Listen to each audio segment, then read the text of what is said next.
KPT de las culturas preincas. Dame un segundito, por favor.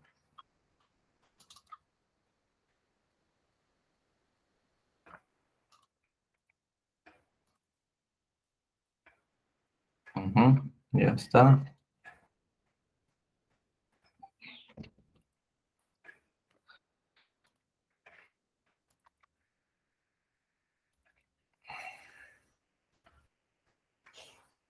Ya, ahora sí vamos a compartirlo. Bueno, la clase de hoy vamos a ver, acá empezamos con este.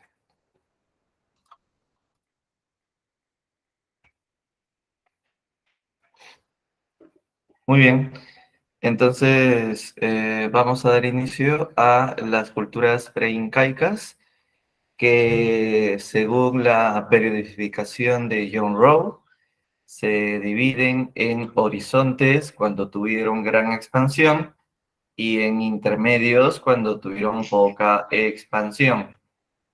Como ven, hubieron 3 horizontes y 2 intermedios.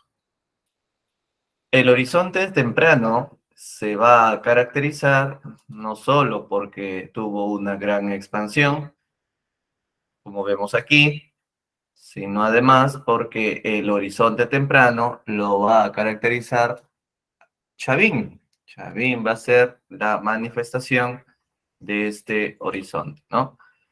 Chavín se va a expandir por toda esta zona. Según John Rowe, en toda esta zona se ha encontrado cerámica de color monócroma y según Lumbreras, en toda esta zona se ha encontrado imágenes de jaguar como dioses de Chavín. Por eso es que hasta ahí se considera horizonte o expansión Chavín. A diferencia de las culturas regionales o, según Rowe, intermedio le llama, que son aquellas culturas que eran más pequeñas y cada una era totalmente distinta en sus manifestaciones culturales. O sea, es una cerámica mochica diferente a una cerámica nazca, hay colores distintos en Cajamarca, en la cultura Lima, Recuay. Las culturas cada una tiene dioses distintos, sobresalen en cosas diferentes. Entonces, eso sí es intermedio, regionalismo, fragmentación. En cambio, Chavín es homogeneidad, ¿no? Porque es un horizonte. Bien, hablemos de Chavín. Ubicado en el departamento de Ancash, exactamente en el callejón de Conchucos, se caracteriza por ser un gobierno teocrático. Eso quiere decir que no tenía ejército. El sacerdote tenía el conocimiento astronómico para poder calcular pronósticos vinculados a la agricultura. El pueblo entonces va a acudir al templo de Chavín acá para que le pida al sacerdote un oráculo, un pronóstico. El sacerdote le entregaba los pronósticos porque él decía que su poder proviene de Dios, conocimientos astronómicos. A cambio de ello, el pueblo le entregaba ofrendas. La gente llegaba desde muy lejos a Chavín de Guantar. Chavín de Guantar era como decir el Vaticano de los católicos.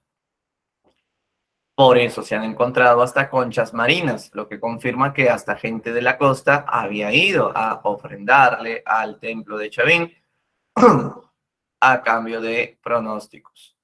Entonces, el poder del sacerdote era teocrático. Los templos de Chavín eran, pues, con estas características, que ya sí también eran los primeros templos que surgieron desde el arcaico tardío, época de Caral o Kotosh. En Chavín va a seguir heredándose el patrón arquitectónico, pirámides sin punta, plazas circulares cuadrangulares hundidas, templos en formas de U, plataformas superpuestas. El que descubre Chavín fue Julio César Tello en 1919, denominándola cultura matriz del Perú, cultura madre, la que dio origen a todas las demás. Entonces ahí está. Como recuerdas, Chavín, según Tello, Chavín provenía de la Amazonía, de la selva. La prueba está en que los dioses de Chavín tenían orígenes amazónicos.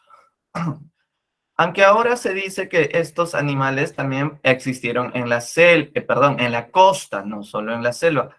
Por eso se habla de una crítica a la teoría de Tello de que la cultura peruana, o sea, Chavín, tendría orígenes costeños, como una crítica a la teoría del origen amazónico de Chavín. La economía de Chavín se basó en la agricultura, haciendo canales, pero sobre todo andenes, papa, pero más el maíz es el producto que difundieron.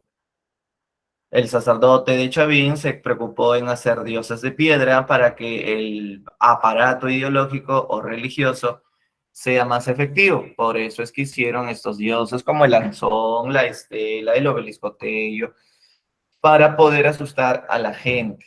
Entonces, estas piedras fueron lo que más destaca cuando hablamos de Chavín, es lo que mejor hicieron. Desarrollaron la litoescultura o la escultura lítica, donde tenemos el Anzón, el Obelisco, el Estel. El dios más importante era el Anzón. ¿Por qué se sabe que es el más importante? Porque estaba dentro de este laberinto subterráneo donde así nomás nadie podía entrar o ver. Y si entrabas a ver al dios, primero tenían que drogarte con el cactus de San Pedro para que veas un enorme monstruo de 4,5 metros en forma de jaguar, pero además parece un humano, es un humano jaguar que con el efecto del alucinógeno te asusta y te hace creer de que si no pagas tus impuestos va a haber huaicos, va a haber catástrofes, va a haber maldiciones que el Dios te va a mandar. Con eso el pueblo estaba asustadísimo y creían que el Dios sí existe. Los sacerdotes también hicieron otro Dios que se llamó la Estela de Raimondi. Este se encontraba afuera del templo, pero este Dios, como ven, presenta dos bastones, dos báculos, y tiene cabellos largos. Este es el dios de los báculos, también llamado dios Huiracocha. Otro dios era el obelisco Tello, que también se encontraba afuera del templo para que así nomás todo lo vean fácil. Por eso se dice que no eran los más importantes. El más importante, ya te dije, era el Anzón, el Estela y el obelisco estaban afuera. El obelisco representa a dos caimanes, un caimán macho, un caimán hembra, lo que confirma estos animales de origen amazónico, animales sagrados, animales de poder. Por cierto, no sé si te has dado cuenta que en la estela de Raimondi hay tres animales incrustados. Por ejemplo, tenemos la serpiente que se ve en los cabellos. Perdón, en los cabellos más que una serpiente, lo que también se ve es las alas de un ave. También se ve la serpiente en los bastones. Y también se ve el felino jaguar en la cabeza del Huiracocha. Tres animales, trilogía divina, jaguar, ave y serpiente, ¿no? Entonces, es lo mismo que decir, en la estela de Raimondi está el felino, el ave y la serpiente, ¿ya? Luego tenemos la cabeza clava, y las cabezas clavas representan guardianes del templo, representan a la cara de los sacerdotes que se están convirtiendo en felinos. Profe, ¿son guardianes del templo o son sacerdotes felinos? Guardianes del templo es una teoría vieja. Ahora se habla de que son sacerdotes que se están convirtiendo en jaguares, producto del alucinógeno que también se han metido, para poder viajar al mundo del Dios y poder escuchar el pronóstico que el Dios le dará al sacerdote, para que a la vez el sacerdote se lo dé al pueblo. En cerámica no destacaron, un solo pico, asa gollete estribo, es decir, parece un timón, forma globular y tiene incisiones, es decir, en alto relieve han hecho figuras, ojos y hasta bigotes de felinos. Esto también se le conoce como horror al vacío.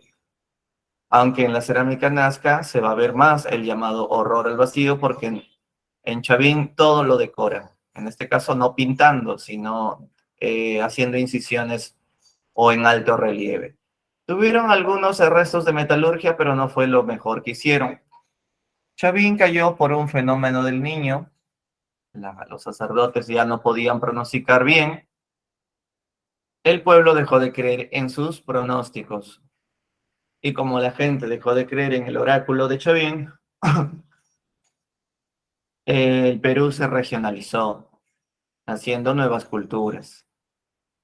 Una de estas nuevas culturas será Paracas. Vamos a continuación a hablar de los Paracas. Paracas está ubicado en Ica, pero tengan en cuenta que existen dos fases de Paracas, la más antigua y la posterior. La más antigua se llamó Paracas Cavernas. Luego surge Paracas Necrópolis. En Paracas Cavernas es de la época de Chavín, sí.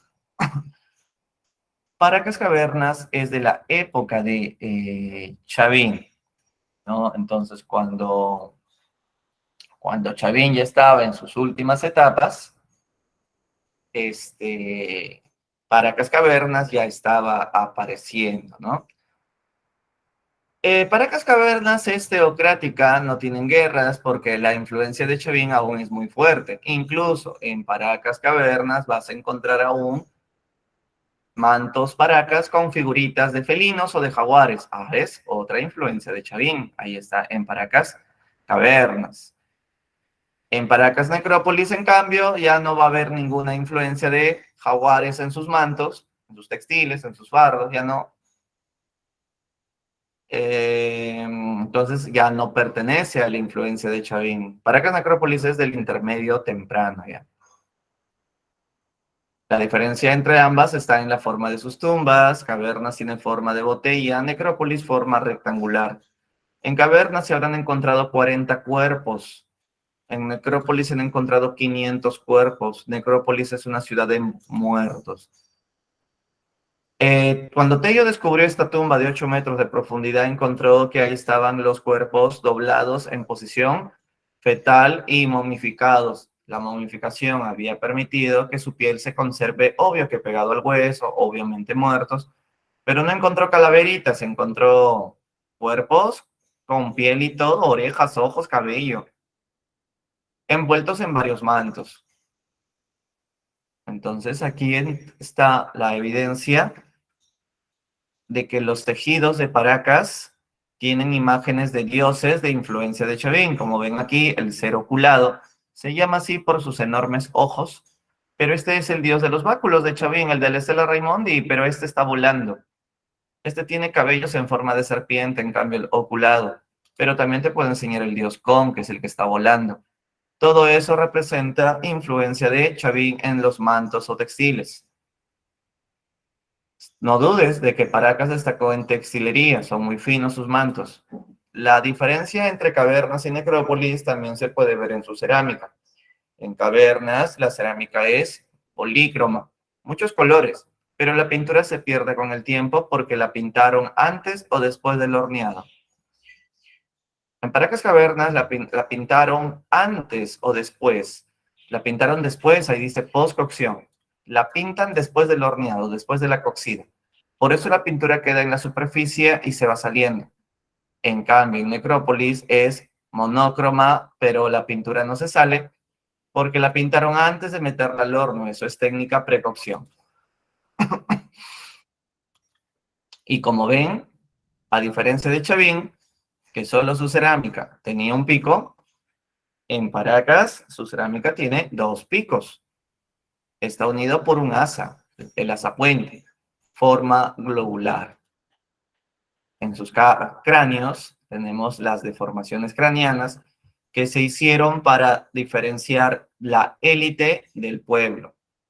El jefe Paracas se deforma la cabeza y el pueblo también, pero el jefe lo hace diferente. Ahí hay diferenciación de élite.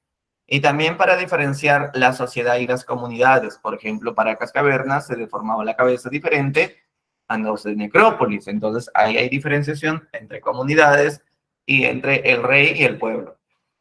En el caso de la trepanación, esto era porque como en la etapa tardía de Paracas, más bien dicho, en la etapa Necrópolis y habían guerritas, se podían dar unos golpes horribles, entonces había que trepanar operando. El médico Circa Camayo Sacaba esta placa de hueso y sacaba el coágulo sanguíneo con algodón y luego lo tapaba con una placa de oro. Si la operación salió bien, esto va a cerrar. Entonces se forma la llamada regeneración celular que estamos viendo aquí. Pero si el paciente muere, es porque se ve que no hubo regeneración celular.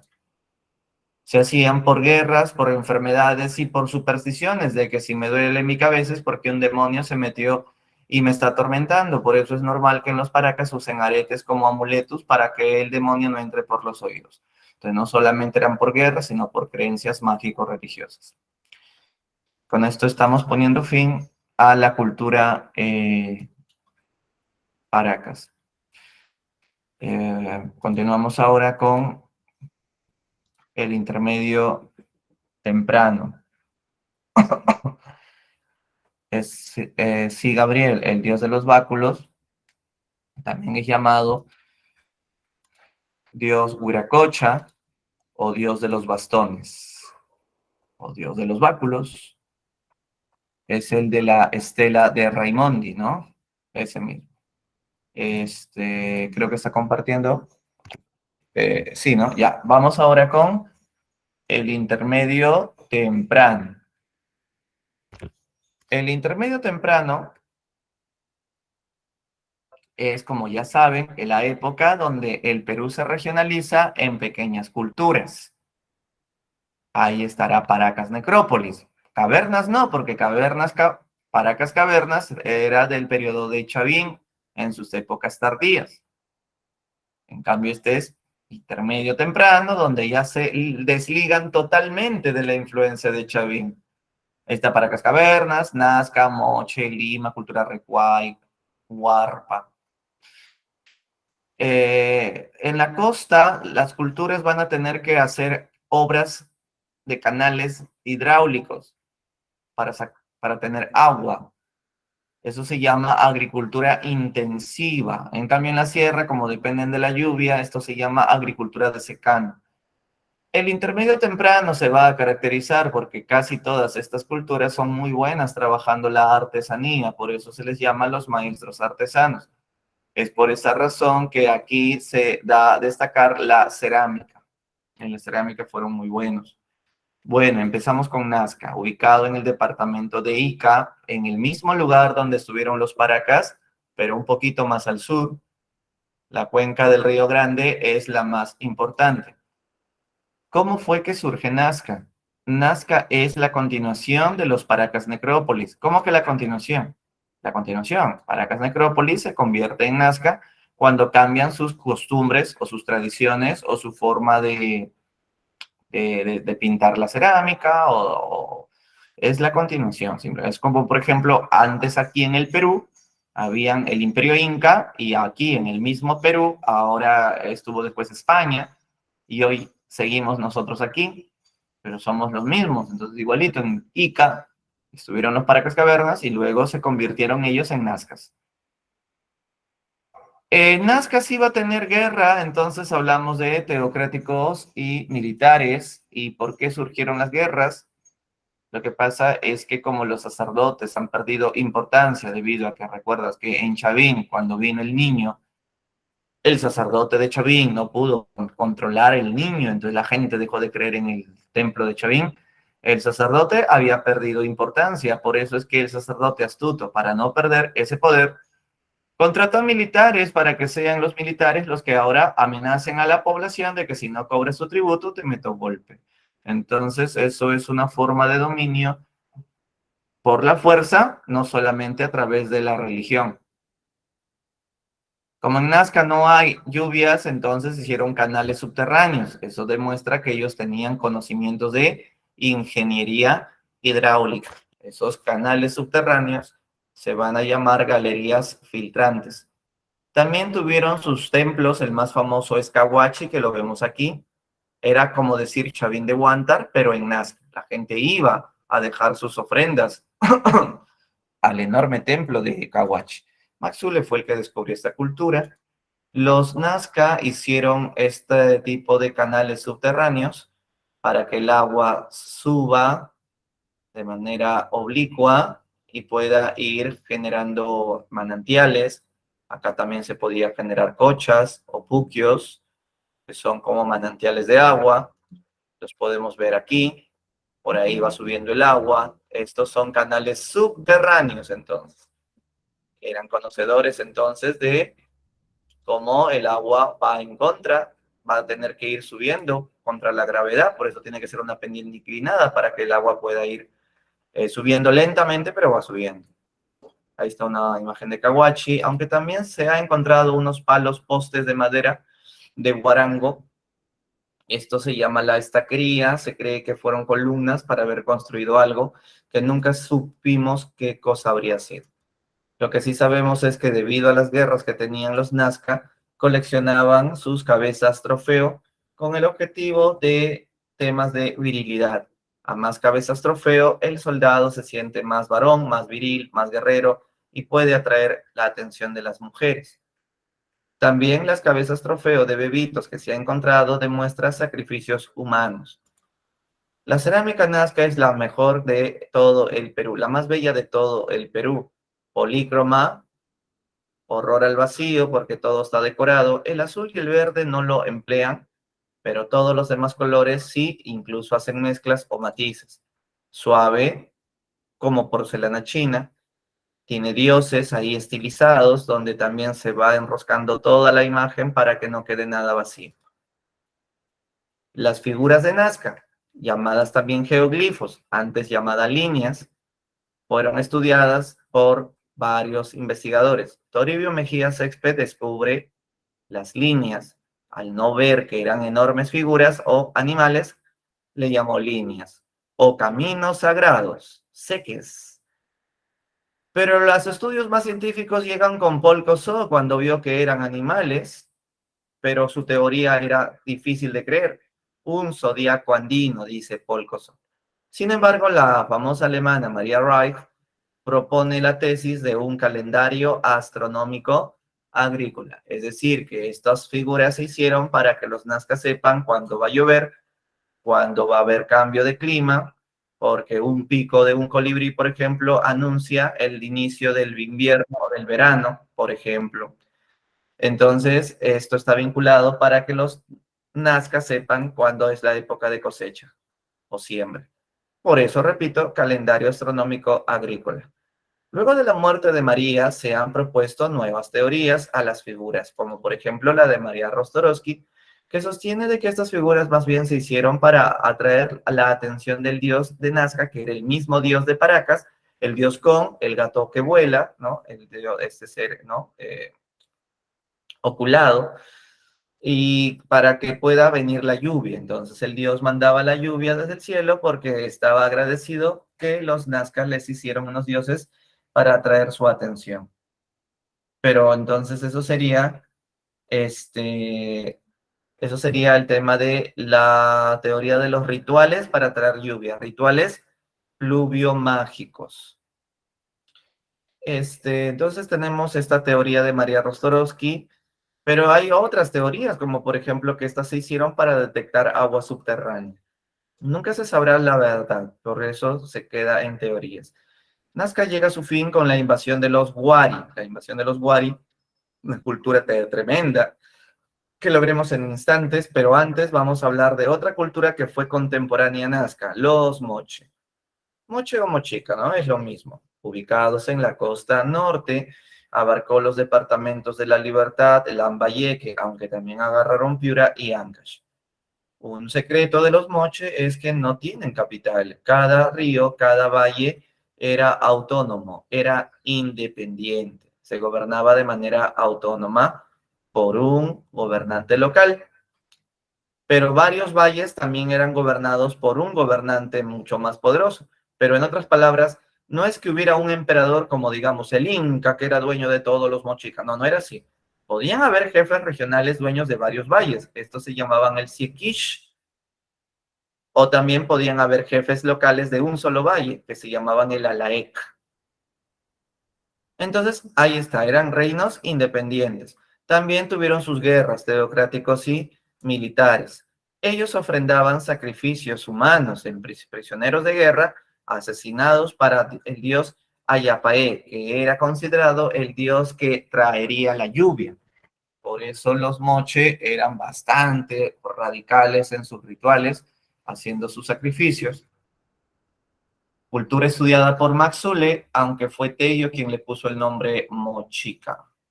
Los moche también van a tener los mismos problemas que los nazca en la economía, la falta de lluvias, entonces van a ser canales, acueductos y represas. Ojo que no estoy diciendo que los moche hicieron canales subterráneos, eso solo lo hicieron los nazca. Lo que van a hacer los moche es desviar los ríos hasta antes que los ríos se sequen, porque en la costa los ríos no traen agua todo el año, ¿no? Entonces, antes que los ríos se sequen de la costa, desviemos el río, hagamos canales, acueductos y represas. O sea, una represa es una enorme piscina donde ahí va almacenándose el agua del río y cuando ya el río se seque, ya tienes tu tremenda cantidad de agua en la represa hasta el siguiente año. Ahí está el nombre del Shekish y del Alaek como jefes de los valles.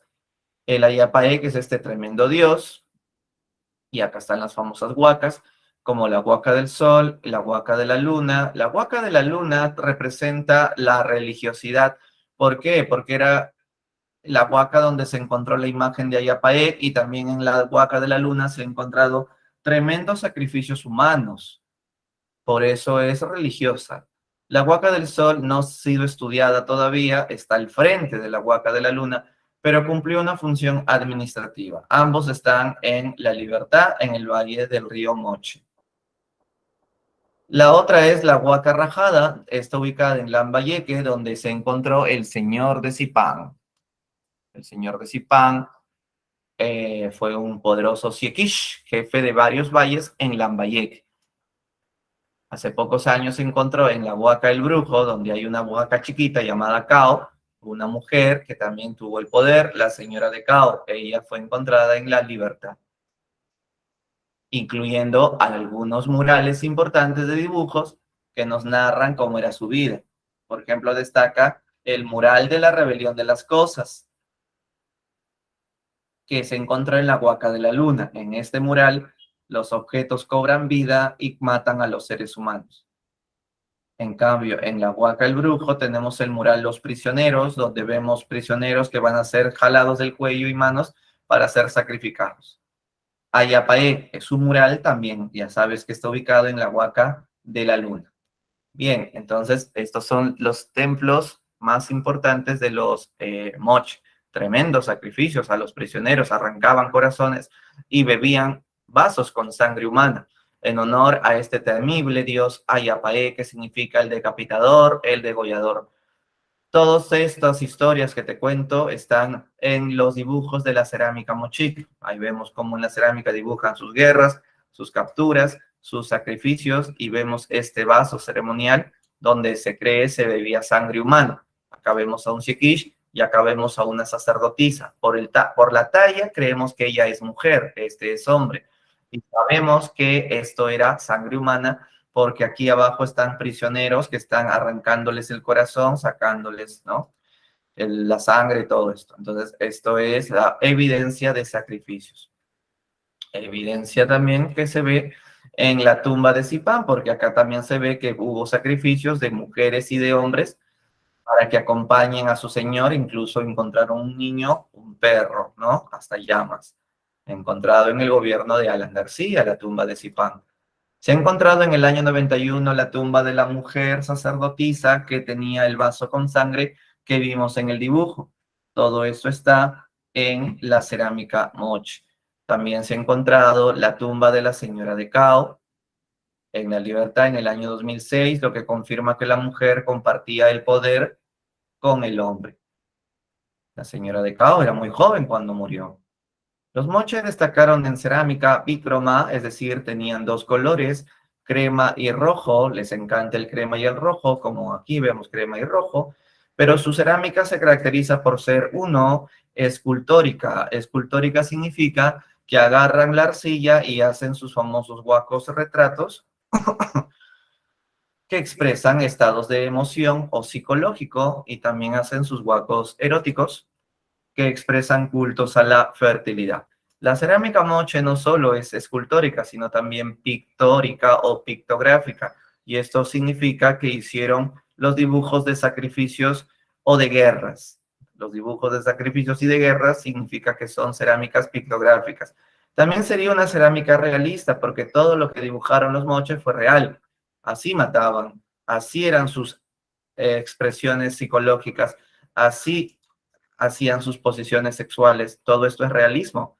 Si encuentras en una cerámica moche la imagen del dios Ayapaé, ahí no habría realismo, ahí habría mitología. Pero es que también se puede también mezclar con realismo con mitología, de alguna manera. Los moches han sido muy buenos en metalurgia, incluso conocieron la tumbada. Pero hay culturas que lo superaron en metalurgia, en trabajando el oro, como las que veremos en un momento. Hay una teoría que dice que estos payeres pintados representaron escritura, pero solo es una teoría. Los moche fueron conquistados por los wari, igualito que los nazca. Bien, y con eso terminamos a los moche. Hasta aquí, ¿qué preguntas me han puesto? ¿El dios de los báculos tiene otro nombre? Sí, el dios Huiracocha. Ah, ya lo había respondido eso. ¿Las líneas de Nazca pertenecen a la cultura Paracas o Nazca? A Nazca, pues por supuesto, Antonio. Creo que es la misma zona geográfica, claro, pero los Paracas no se animaban a hacer líneas de Nazca, recién los Nazca. Pero efectivamente, como dices, tanto Paracas como Nazca son del mismo territorio. Vamos ahora a el horizonte medio. Compartimos a continuación el horizonte medio.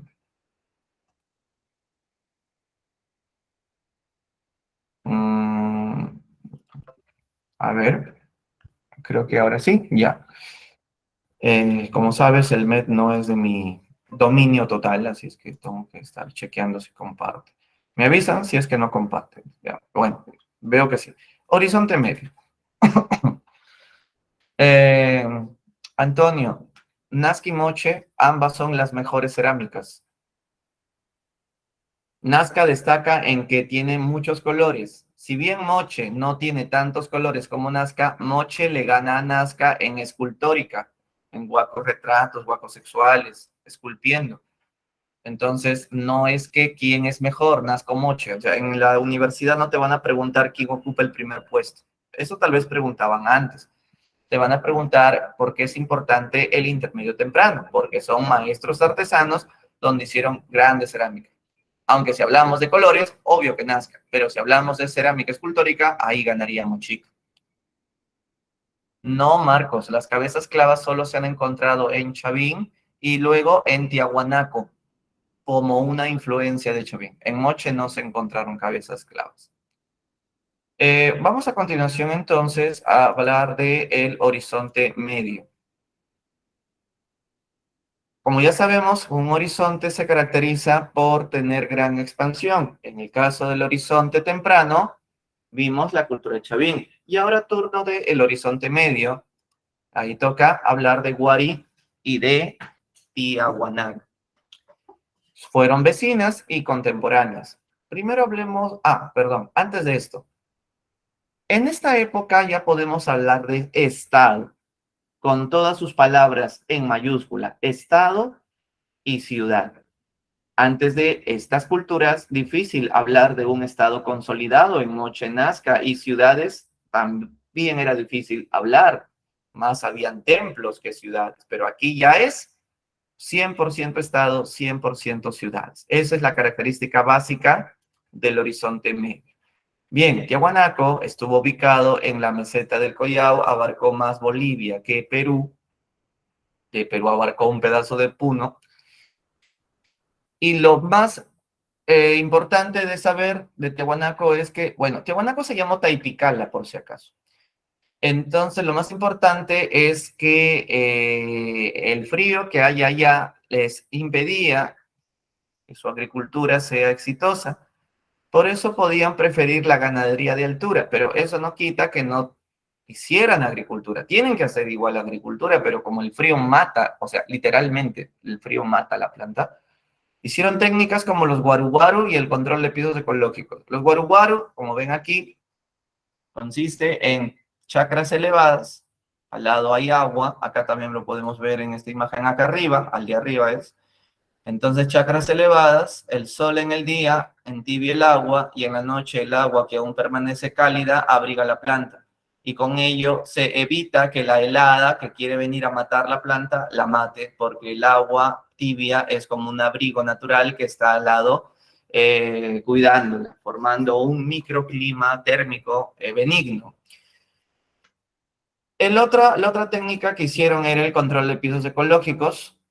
El control vertical de pisos ecológicos consiste en cultivar en diferentes pisos altitudinales. O sea, este es el Perú, o aquí, ¿no? Este es el Perú, y como ves, el lago Titicaca está a una altura considerable. Sembrar aquí es difícil porque el frío mata la planta, entonces cultivas en la costa, en la yunga, en la quechua. Sabes que hay 8 pisos altitudinales. Entonces los tiahuanacos van cultivando en diferentes pisos y eso es... a ver, ¿alguien sabe qué cosa en qué se convierten estos círculos que estoy haciendo, que son los cultivos de los tiahuanacos que han decidido cultivar en lugares lejanos a Tiahuanaco y en pisos benignos para que ahí crezca? Se llaman colonias. Se llaman colonias agrícolas, se llaman. Como si fueran islas, como si fueran islas, ¿no? Islas agrícolas.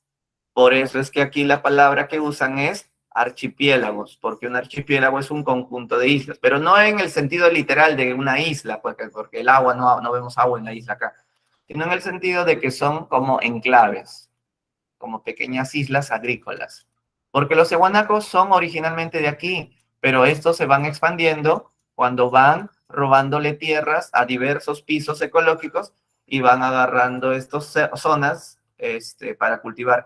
Entonces los tehuanacos eran colonizadores agrícolas, por eso es un estado que se expande a través de hacer sus colonias agrícolas dominando las alturas o los pisos ecológicos.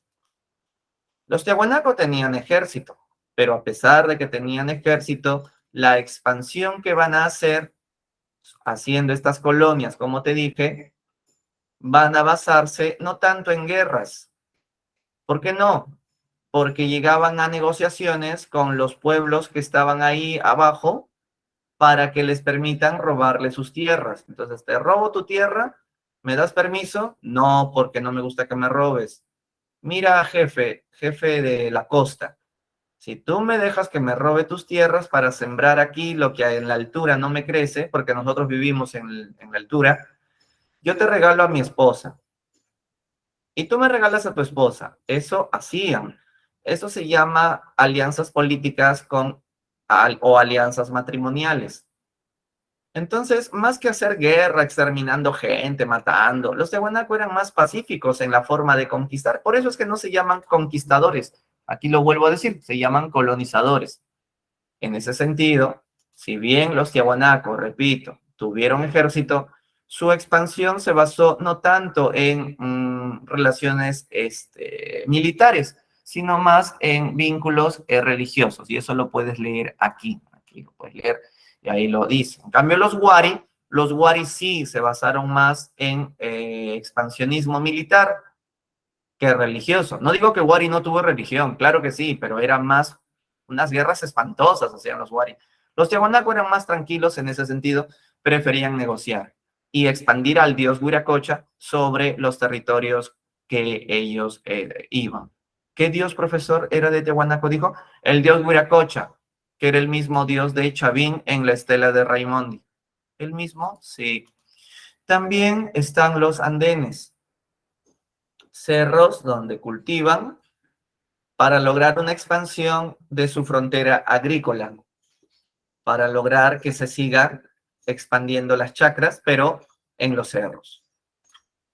Esta es una ciudad de Tiahuanaco, donde puedes ver los templos piramidales, son pirámides sin punta, con plataformas superpuestas, destaca el de Calasasaya, y su puerta era la puerta de Calasasaya, que se llama la Portada del Sol, y la Portada del Sol, abajo hay una plaza cuadrangular hundida. Vamos a bajar a esta plaza, se llama el Templete, y ahí vemos cabezas clavas, lo que confirma la influencia de Chavín.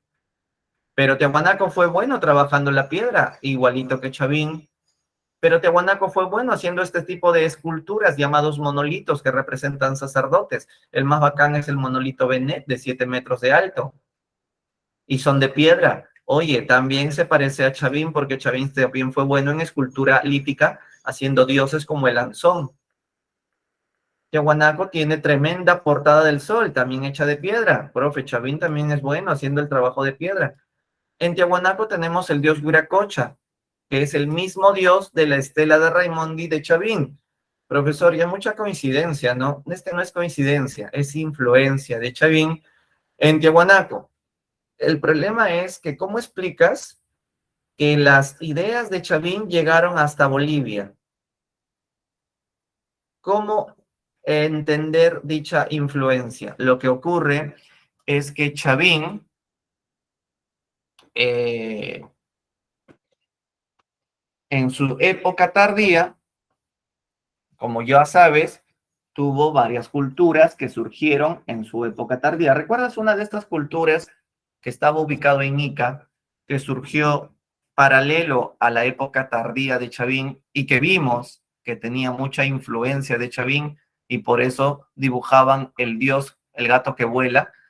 Claro, para cascavernas, pero no solamente hubo para cascavernas. En esa misma época de, repito, la decadencia de Chavín, surgieron otras culturas como los Vicus, los Pucará, los Salinar.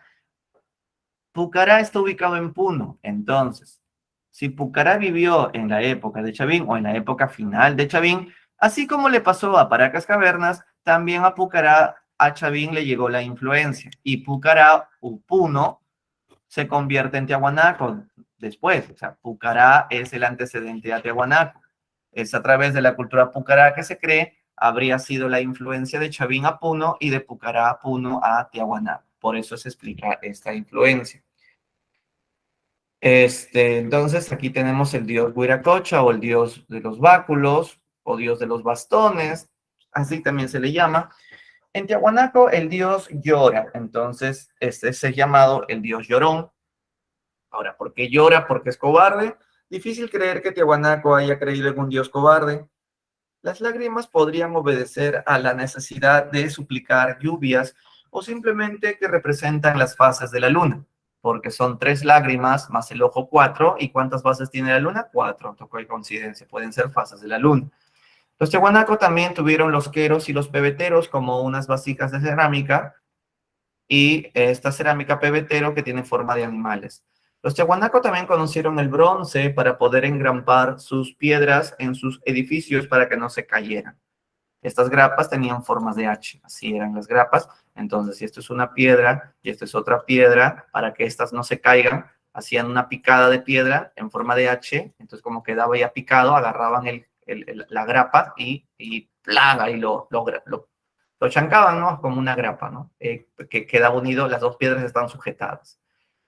En Tiahuanaco también conocieron el bronce, te lo acabo de decir.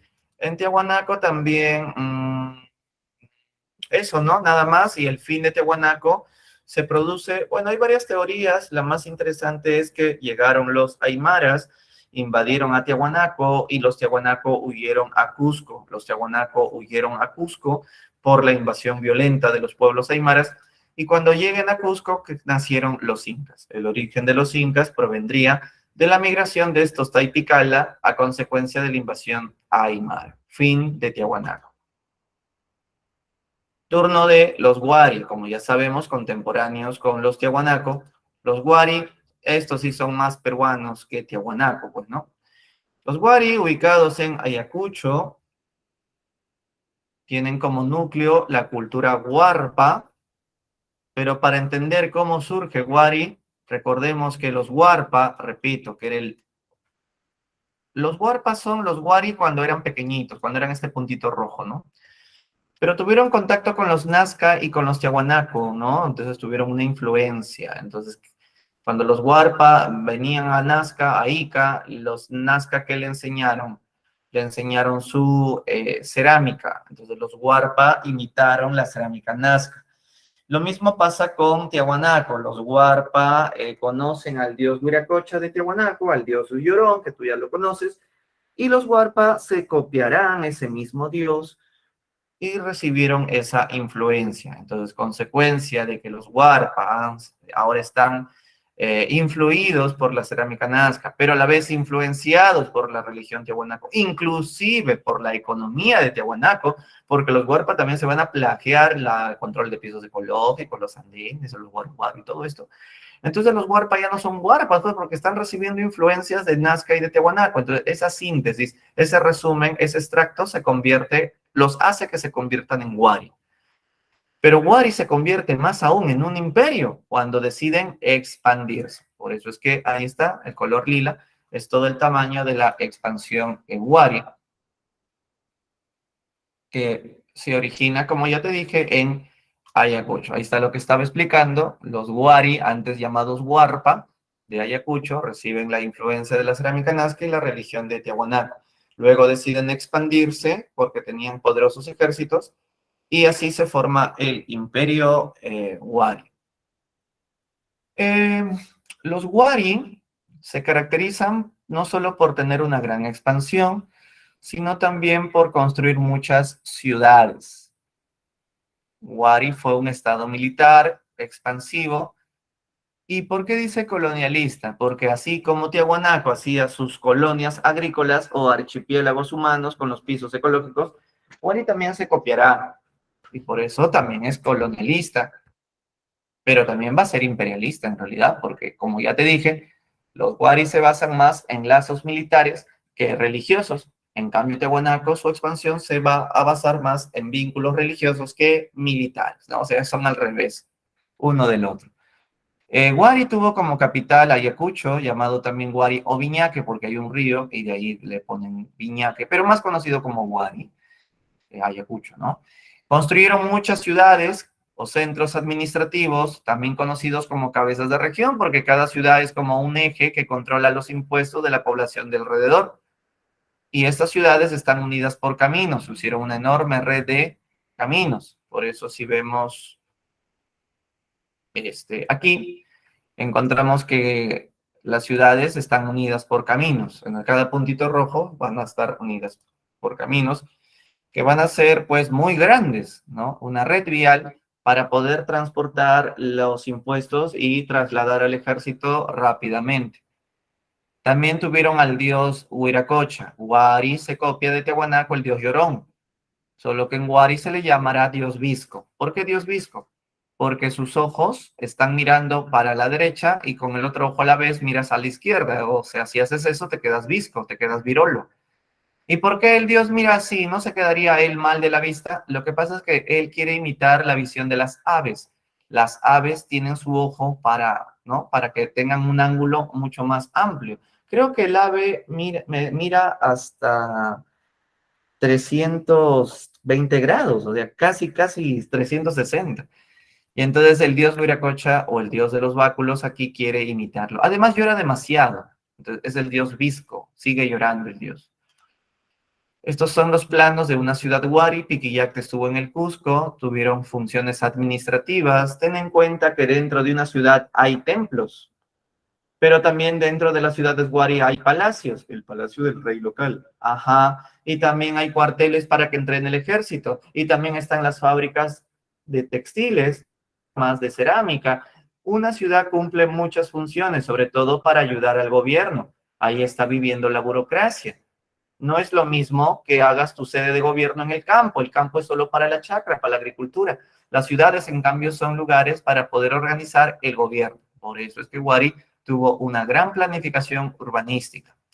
No destacaron en textilería, a pesar que tuvieron estos bonitos gorritos llamados bonetes. Según el arqueólogo Lumbreras, Wari fue el primer imperio peruano porque las pruebas están en que uno, tuvo gran expansión, dos, tuvo ejército, tres, tuvo ciudades, cobraban tributo, explotaban la mano de obra, te imponen a que creas en el dios Viracocha, y si no obedeces te aplastan, porque así es el imperio, pasó también con los incas. Ruth Chadi es la que critica la teoría de un imperio, porque Chadi más bien considera de que cada ciudad Wari era independiente, cada ciudad Wari era autónoma. No es verdad, dice Chadi, de que todas las ciudades estaban conectadas por las órdenes de Ayacucho. No es verdad, dice Chadi, que Ayacucho ordenaba y las demás obedecían. Simplemente cada ciudad era una cultura aparte, como decir polis griegas, y que los caminos estaban ahí para que se puedan comunicar polis con polis, pero de manera independiente. Cada una tenía su propio rey. Entonces, Chadi niega la teoría de un imperio o de un horizonte. Sin embargo, la tesis de Lumbrera siempre está más pesando que la de Chadi sobre el tema del imperio o de la expansión. En efecto, cuando los Wari se iban expandiendo, iban dejando sus conocimientos a las culturas vencidas. Los Wari, por ejemplo, obligaban a que los vencidos construyan con el mismo modelo urbanístico, que también hagan los andenes. Los Wari le decían, crean en el dios Visco, el dios Viracocha, crean en el quechua. Los Wari ya hablaban quechua antes que los incas. Los Wari son la cultura que difunden el conocimiento del quechua sobre todo el Perú. Eso no significa que el quechua sea de origen Wari, no. Tampoco el quechua es de origen cusqueño, no. Las raíces más antiguas de quechua están en la costa. El quechua nace en Caral, el quechua nace también en Chincha. Se ha encontrado quechua en la costa de Ancash. El quechua costeño, estudiado por Alfredo Torero, el gran lingüista, habría llegado a Ayacucho, a Wari, y los Wari se encargan de difundirlo mientras van expandiendo. Conocían los quipus antes que los incas, el bronce, el sistema decimal, todo lo que conocen los Wari antes que los incas, por eso son un imperio. Sin embargo, ahí están las ciudades Wari, ¿no? Los nombres que se le da a las ciudades Wari.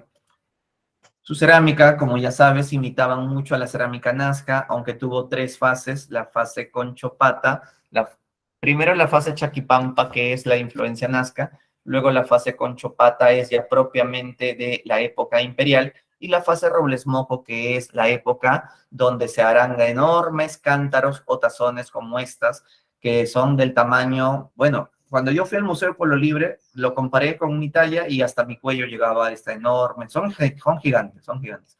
Ahí almacenan granos para varios meses.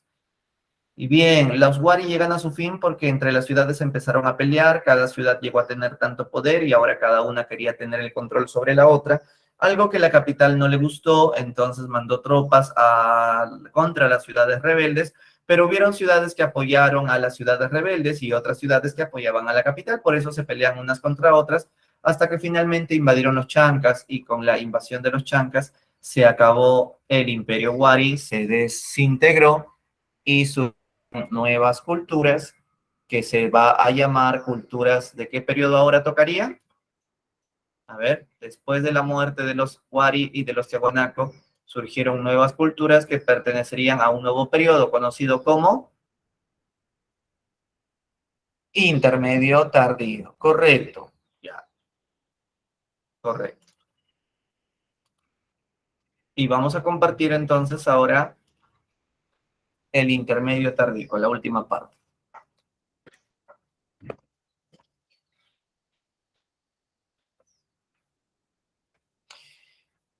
A ver, un segundo, voy a cerrar las otras PPT porque no me permite abrir, porque hay mucha pantalla abierta tengo y no me deja abrir. Y ya, a ver, vamos a intentar ahora.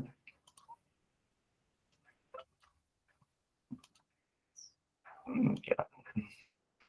Ah, ya está compartiendo, ¿no? Ah, es que soy un monstruo en Meta, en verdad. Ya no me he dado cuenta. Ya empecemos. Intermedio tardío. El intermedio tardío, como ya sabes, es la época en la que se le da un adiós a Wari y los pedacitos que quedó de la desintegración de Wari da motivo al surgimiento de nuevas culturas. La mayoría empiezan con la letra Che. El intermedio tardío se va a caracterizar en primer lugar porque vamos a tener muchas ciudades también. Pero en Wari usted también habló que había muchas ciudades. ¿Cuáles son las diferencias con estas nuevas ciudades? Lo que ocurre es que las ciudades Wari tenían más que todo funciones políticas. En cambio, las nuevas ciudades que vamos a ver aquí son no solo de función política, sino también van a cumplir otras funciones, incluso religiosas, económicas. El ejemplo más sencillo es la ciudadela de Chan Chan, de la cultura Chimú, que cumplió muchas funciones. Otra importante característica de esta época es que las culturas de la costa van a desarrollar el comercio, van a tener incluso el conocimiento de monedas, se va a emplear el uso de monedas. ¿Se acuerdan qué cultura usaba monedas? Inventar unas monedas para que el trueque sea más sencillo de realizar, llamadas achitas de cobre, los chinchas se llamarán. Los chinchas usaban monedas, pero muy bien, los chimú también, Mailí, pero los chinchas son los más famosos. Ellos iban por el mar. Todas las culturas de la costa se dedican al comercio marítimo, incluso traen cosas exóticas desde largas distancias, desde Ecuador, algunos dicen incluso que hasta Panamá se iban a traer esmeraldas, etcétera. Entonces, como ven, es una época que a diferencia de las culturas costeñas de periodos anteriores, estas sí son más vinculadas con una economía comercial mucho más dinámica, más fluida, con uso de monedas y todo lo demás, con equivalencias y todo término económico están avanzando. El problema es que en la sierra no van a avanzar como en la costa, en la sierra van a quedarse económicamente estancados. Por ejemplo, en la sierra van a seguir manteniendo el trueque. En la sierra no van a conocer monedas. En la sierra no les importa mucho el comercio a larga distancia, como en la costa sí. Por eso digo que en la sierra se mantienen en lo tradicional. Eso no significa que olvidaran sus técnicas agrícolas. Claro que se las mantienen, como lo de los pisos ecológicos, sobre todo empleado en los Aymaras o en la Sierra Sur. Es una época además donde las guerras van a ser cotidianas, muy constantes. La prueba de ello es que se van a encontrar bastantes fortalezas y murallas. En Chimú, por ejemplo, en Chachapoyas-Cuela, por ejemplo, es una fortaleza o una muralla defensiva. También es interesante saber de que si bien estas culturas son de poca expansión, hay unas que van a tener la categoría de reino, otras un poco más pequeñas se llamarán señoríos, otras un poco más pequeñas se van a llamar eh, confederaciones tribales, que es más que todo alianzas de tribus, que más que un estado eran eso, una confederación de pequeñas tribus, como los chochapoyas. Pero los más poderosos fueron Chimú, porque Chimú sí fue un reino, pero que abarcó solamente la costa, y como abarcó solamente desde Tumbes hasta Lima, siguen siendo intermedios. ¿Por qué no se puede llamar a Chimú horizonte si abarcó desde Tumbes hasta Lima? Pero es que solamente abarcó la costa. Para que sea horizonte, tiene que abarcar parte de la sierra y parte de la selva. Y antes que me olvide, es una época donde todas las culturas dicen que sus orígenes se basan en leyendas. Por eso es que aquí vamos a ver el mito de Nailán, la leyenda de Tacainamo, la leyenda de Manco Cápac y Mama Oglio, que eso es de los incas. Es que los incas nacen también en el intermedio tardío, solo que los incas se van a bajar a punta de guerra a toditita las culturas del intermedio tardío, y por eso explica que luego surge el Tahuantinsuyo como el último gran horizonte. Entonces vamos con eso. La cultura lambayeque o sicán. La cultura lambayeque o sicán se va a caracterizar primero porque estuvo en Lambayeque, pero lo más importante es que hicieron grandes trabajos de orfebrería. Ellos fueron los supremos trabajando la metalurgia. Ellos hablan del mito de Nailán. Nailán era un semidios que vino y desembarcó en Lambayeque. La gente creía que nunca iba a morir, pero un día Nailán se murió en su huaca, la huaca chotuna. La gente pensó que se había ido volando y por eso le hicieron el famoso Tumi, que es Nailán volando, también conocido como cuchillo de Íllimo, porque fue encontrada en la hacienda de Íllimo, en la huaca Grande, fue donde el arqueólogo Tello encontró el cuchillo y se lo entregó al museo. En el museo se lo robaron unos miserables delincuentes en 1986. Era un cuchillo de oro puro de 24 quilates que representaba a Nailán volando y además representaba la media luna, ¿verdad? Ahí está la media luna. En efecto, las culturas de la costa van a venerar a la luna más que al sol. En cambio, es en la sierra donde aman más al sol que a la luna. La prueba de ello es que, por ejemplo, los moche, como recuerdas que vimos al señor de Zipán, en su casco en su cabeza tiene un casco en forma de media luna. La misma palabra sí significa luna, sí o sí, de ahí viene la voz si pan, si can. Si Pan significa Señor de la Luna. Si Can significa templo o casa de la luna. Esa es la cultura lambayeque, donde, como ya te dije, destacó sus grandes trabajos de metalurgia en oro y plata. En cerámica no destacó y un día llegaron los chimú y la conquista. La cultura chimú va a ahora reinar sobre la cultura lambayeque. Los chimú, como te dije además, se expandieron desde la Libertad hasta Tumbes por el norte y por el sur hasta Lima. Como ven, solo abarcó la costa. ¿Por qué no conquistaron Sierra? Por el soroche. Los costeños no son de pelear en la altura, ¿no? Este, el soroche es fregado, ¿no? Ayer estaba viendo un video, no sé si lo han visto ese video que se grabó en el Cusco de la película Transformers y que se filmó que el camión estaba subiendo por el Cusco, correteándose, no sé si han visto el tráiler. Y entonces un cusqueño grabó que el camión Transformer le dio soroche. Sí, se malogró el camión, o sea, estaba subiendo la subidita y se malogró, se malogró. Y entonces, como estaban imitando la voz Transformers, tienen un caramelito de limón para soroche. Entonces, era un meme, obviamente, ¿no? Pero claro, entonces es obvio que se entiende cómo es que hasta los Transformers también no la hacen, ¿no? Y peor nosotros, pues que somos de la costa, aunque no sé si alguien de los Andes, pero los Chimú no son de sierra, solo pelean en la costa. Bueno, entonces los Chimú abarcaron esta zona y, óptimo, sí, y abarcaron esta zona y esta cultura ha sido estudiada por Max Ule. Ellos hablaron la misma lengua que los moche, el muchic, repito, los chimú hablaron el muchic. Por eso es que no te extrañes que los jefes de los chimú tienen el mismo nombre que los jefes que les llamamos en los moche. Ahí está, Sikish, Alae, todo esto es lengua muchic. Los moche, perdón, los chimu, porque estoy hablando de la lengua moche, pero estamos ahora en la cultura chimu. Los chimu, como ya te dije, eran un reino, tenían un rey, eran el estado más poderoso y las demás culturas eran reinos, unas poquitas, la mayoría eran señoríos, ¿no? Los señoríos son señores que no llegan al nivel de reyes, ¿no? Pueden tener estados, pero no tienen, no tienen ciudades algunas. Sobresalen en orfebrería, tú dirás, pero la cultura lambayeque o sicán, de donde estaba el Tumi, usted dijo que destacó en orfebrería. Es que Chimú también, solo que el primer puesto lo ocupa sicán, el segundo puesto lo ocupa Chimú, el tercer puesto lo ocupa los mochica. Ujú. Entonces aquí está que destacó. Cuando nosotros nos preguntamos por qué les gustaba tanto trabajar el oro, bueno, también la plata, pero es que el significado que los antiguos peruanos le dan al oro es un significado espiritual o mercantil. El oro en los antiguos peruanos tiene un significado espiritual. El oro es visto como las lágrimas del dios Sol.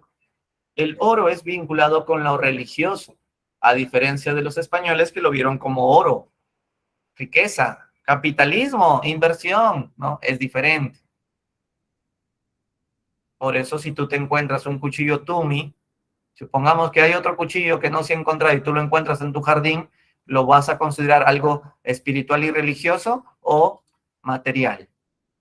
La idea es que tú lo consideres religioso o espiritual, ¿verdad? Lo vas a venerar como Dios. Vas a ver que son, oh, encontré las lágrimas del sol, que es doradito. Mentiroso, tú lo vas a derretir y vas a hacer tu casa propia, ¿no? Y no te importa que nuestro país moche su historia. Pero ni modo, así es la pobreza extrema. Volviendo, entonces, la capital de Chimú es Chanchán, entonces era una ciudad de barro y tenía en su puerta de entrada unas esculturas de madera. Estas esculturas de madera eran como guardianes, pero no es que destacaran en esculturas de madera, es una que otra nomás que son aplaudibles, pero no destacan en esto. Su fundador mitológico fue Tacainamo, como te dije, todas las culturas hablan de una leyenda, ¿no? La leyenda de Tacainamo, que es la misma leyenda de Nailán, porque como invadieron a Nailán o a Lambayeque, se copian la misma versión, solo que le cambian de nombre. Chanchan es la ciudadela que cumplió muchas funciones, en un momento decimos cuáles, y Shi es el dios de la luna. Como te dije, ahí están los nombres de los jefes. El Siquish es el jefe supremo, solo que como los incas un día vinieron y conquistaron a los Chimú, los incas le pusieron al Siquish el nombre quechua Chimucapa. Chimucapa está en quechua, en cambio Siquish está en la lengua originaria del Muchi. Los Chimú tuvieron problemas de agua, como toda cultura de la costa. Ellos siguieron usando los canales y los acueductos y las represas de los antiguos moche. Entonces, no es que inventaron nada nuevo, porque simplemente usaron lo que ya antes se había usado.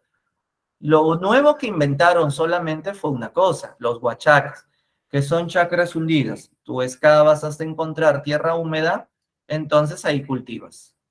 Por eso es que ves rayas verdes de cultivo, pero que han sido sembrados en un poco a profundidad, porque son excavaciones, hasta encontrar tierra húmeda. Sí, no excaves más, porque si no vas a encontrar el agua, y el agua si se filtra, se malogra y se forma una laguna. No sirve ya eso.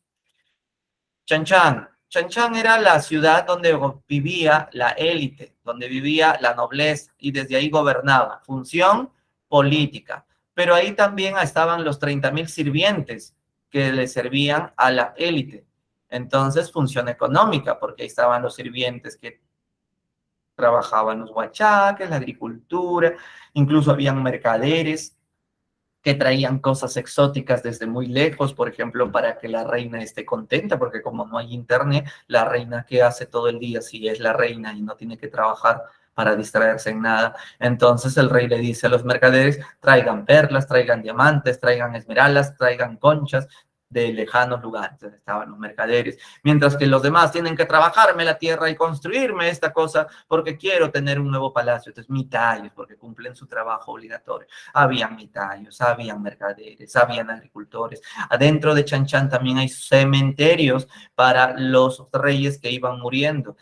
Chan Chan es enorme, tiene más de 20 kilómetros cuadrados, ¿no? Y está hecha de barro, de puro barro, con decoraciones marinas de pelícanos y en alto y bajo relieve. Y por eso es que cumplió función tanto política como administrativa, como económica, como religiosa, etcétera. Entonces, esas son las funciones importantes que tuvo. No destacó en cerámica, Monse, su cerámica, un solo color, era monócroma. Lo único bonito es que hicieron huacos silbadores, es decir, echaban agua y silbaban y salían sonidos. Y esto es bonito, pero en color no. Sí destacaron en metalurgia, muy buenos trabajando los metales. No, profe, pero ¿qué hace el Tumi ahí si usted dijo que el Tumi fue de Nailán de Lambayeque? Lo que pasa es que los Chimú, como invadieron a Lambayeque, se robaron el Tumi, pero no lo robaron para venderlo, sino para colocarlo como un dios más. Este Tumi estaba en Batán Grande, que era una huaca, y ahí lo encontró Tello en los años 30, y como Tello es arqueólogo, lo entregó al museo, hasta que ya en el 86, como te dije, lo robaron. El fin de los Chimú llegó con la invasión de los incas. El inca en esa época, los incas ya existían los incas, pues, ¿no? Y se encontraban en pleno proceso de expansión. El inca Pachacútec mandó a su hijo, el Auqui Tupac Yupanqui, de tan solo 16 años, para que lidere la guerra contra los Chimú. Los incas, porque ganan. La ventaja de los incas, ya sabes que eran de zona altura, de sierra. En cambio, los Chimú no podrían ir a pelear a los Andes. En cambio, los incas se pasean por la costa. Pero la estrategia fue cortarles los canales de agua, porque los ríos que alimentan a los Chimú empiezan en la cordillera de los Andes. Si pones una piedra y desvías los ríos de la cordillera, los Chimú se quedan sin agua y de esa manera los derrotas. Sin embargo, los Chimú resistieron por mucho tiempo. Incluso Paramonga es una fortaleza Chimú que fue el último reducto de resistencia en contra de los incas. Finalmente, Minchancaman, que era el máximo rey de los Chimú, que se vestía todito de oro, fue llevado prisionero hasta el Cusco y Pachacútec, al verlo, lo volvió noble de privilegio. Preguntarás, ¿y por qué lo vuelve noble si es el enemigo mayor, es el jefe enemigo?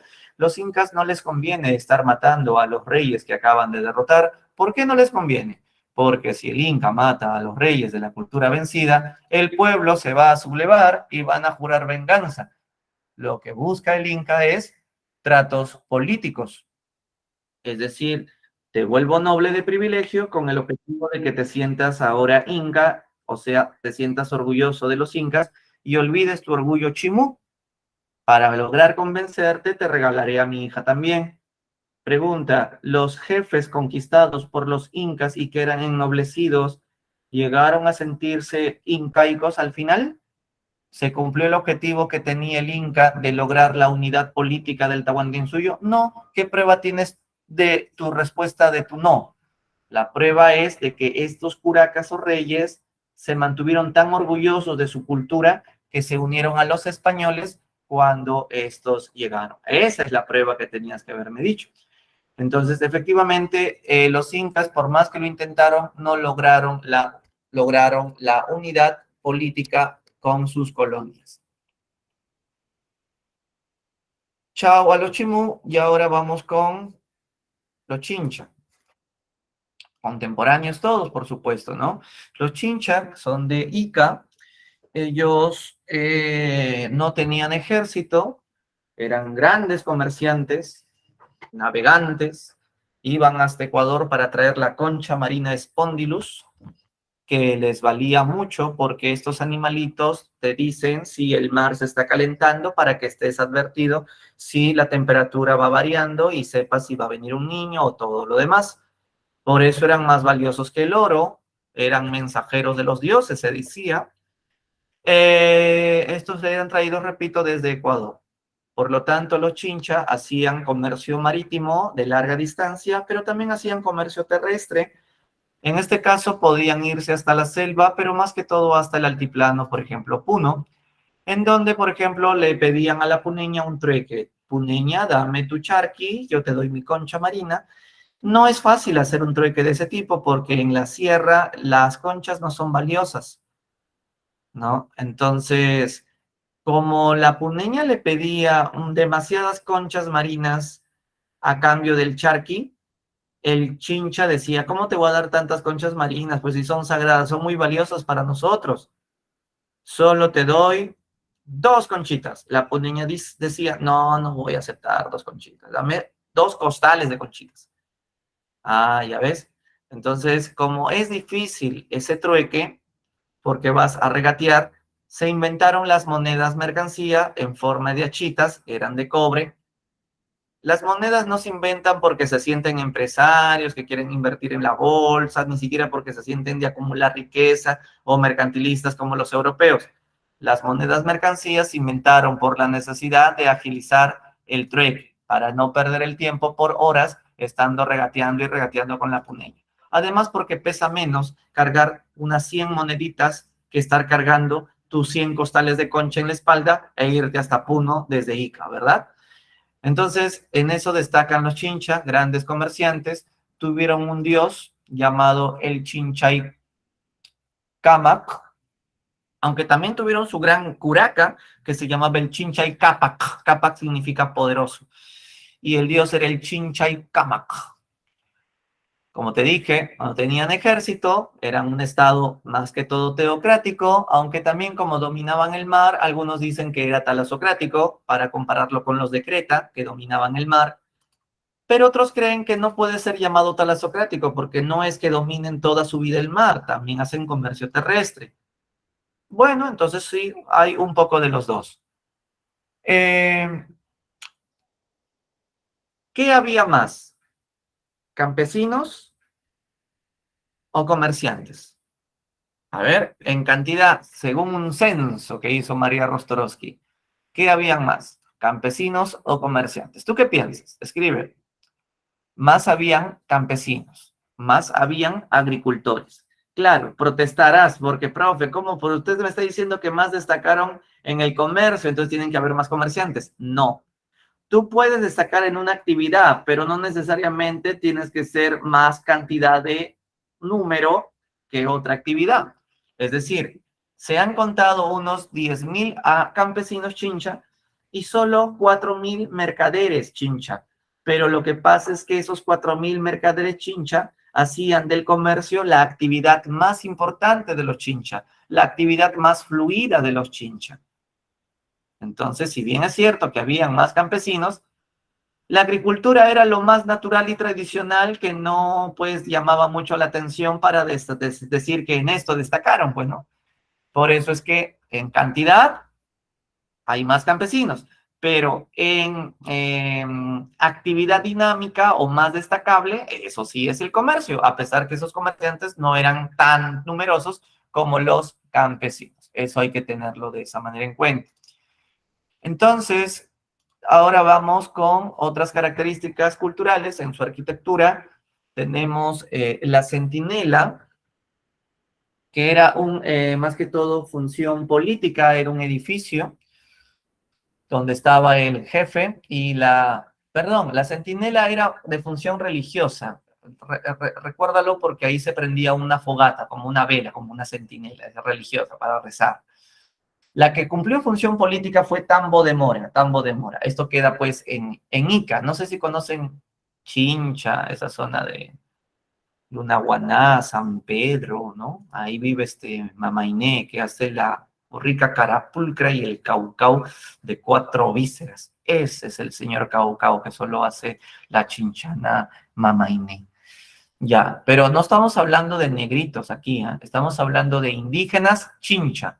Profe, ¿cuándo es que Chincha se llenó de negritos? Ah, pues con la invasión española, trajeron africanos como esclavos, eso es posterior todavía. Muchos piensan que la cultura Chincha es la cultura negra Chincha, no estamos hablando de los indígenas chinchanos. También hicieron estos remos de madera con el cual podían navegar y además, como si ven bien, le hacían estas decoraciones. Este tipo de decorar la madera se llama silografía. Por otro lado, hicieron estos vasos de oro y de plata con enormes narizotas que se llaman vasos narigones.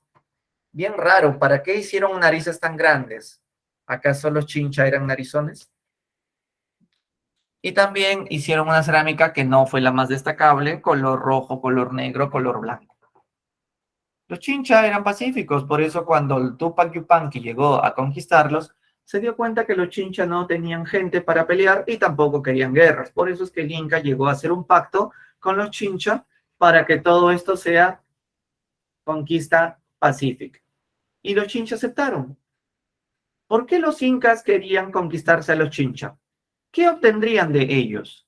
Las riquezas de los Chincha. Pero formalmente, ¿cómo se entregan estas riquezas a los incas? Formalmente, el Inca obtiene estas riquezas a través de los tributos, a través de los impuestos. No es que los incas se lo van a robar, saquear, no, porque recuerda que han hecho un pacto pacífico, una alianza pacífica. Por eso es que los incas le tenían admiración a los Chincha. Si hasta uno de los suyos llevó el nombre del Chincha, Chincha y suyo.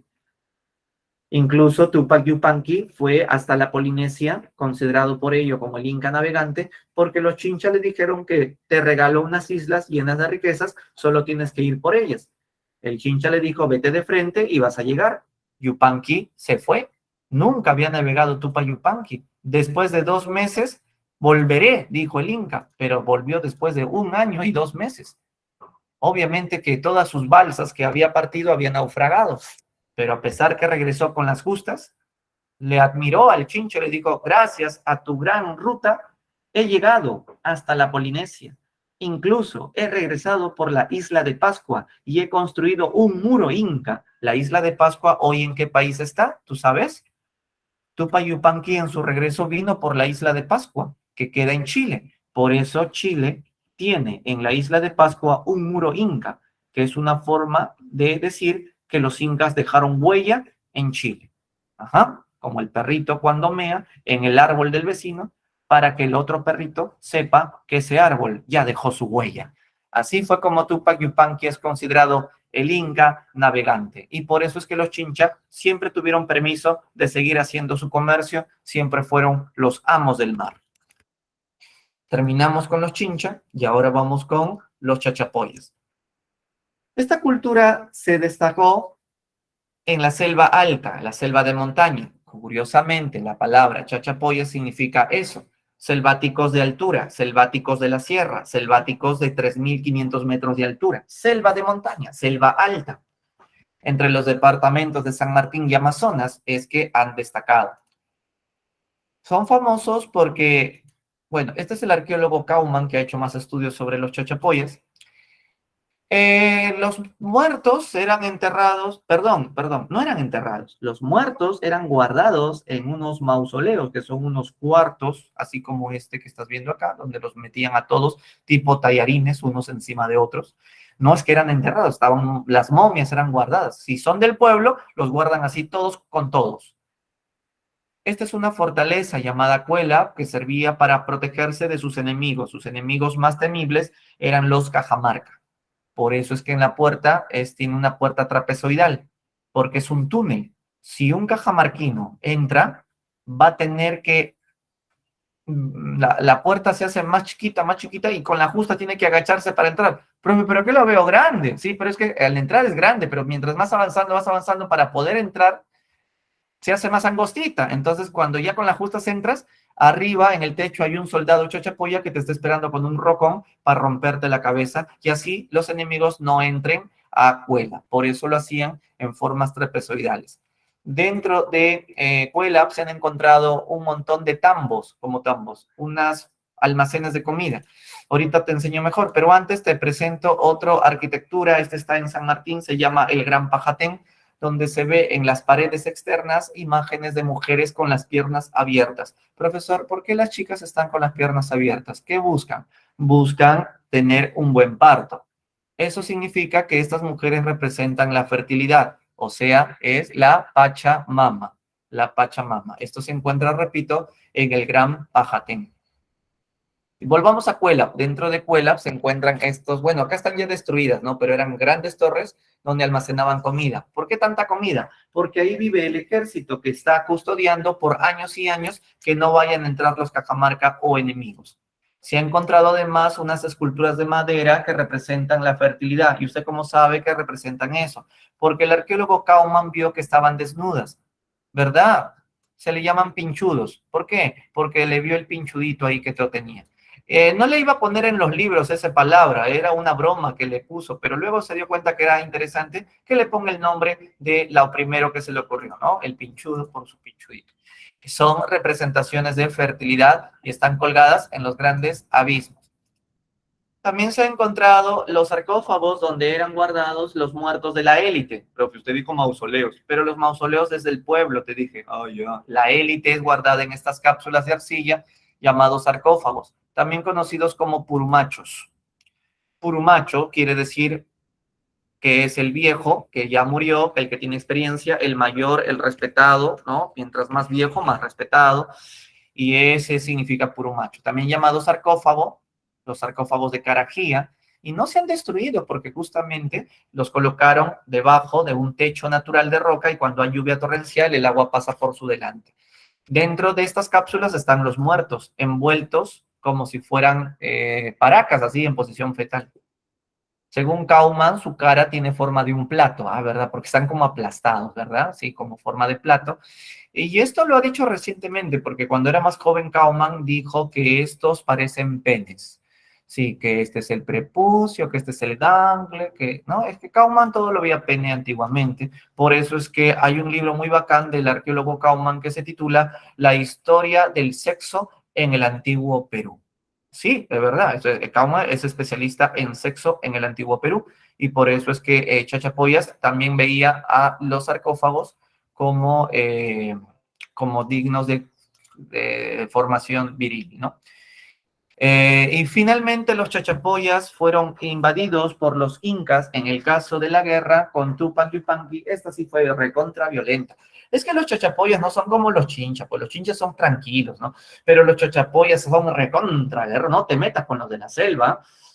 Los incas sí que les dio dolores de cabeza derrotar a los chachapoyas. Incluso cuando ya habían sido derrotados, resucitaron los chachapoyas y se volvieron a rebelar. Y el inca Huayna Cápac los tuvo que volver a aplastar. ¿Y qué crees? Resucitaron después de la muerte de Huayna Cápac. Ya el inca era Atahualpa y Atahualpa ordenó dispersenlos como mitimaes porque son demasiado subversivos.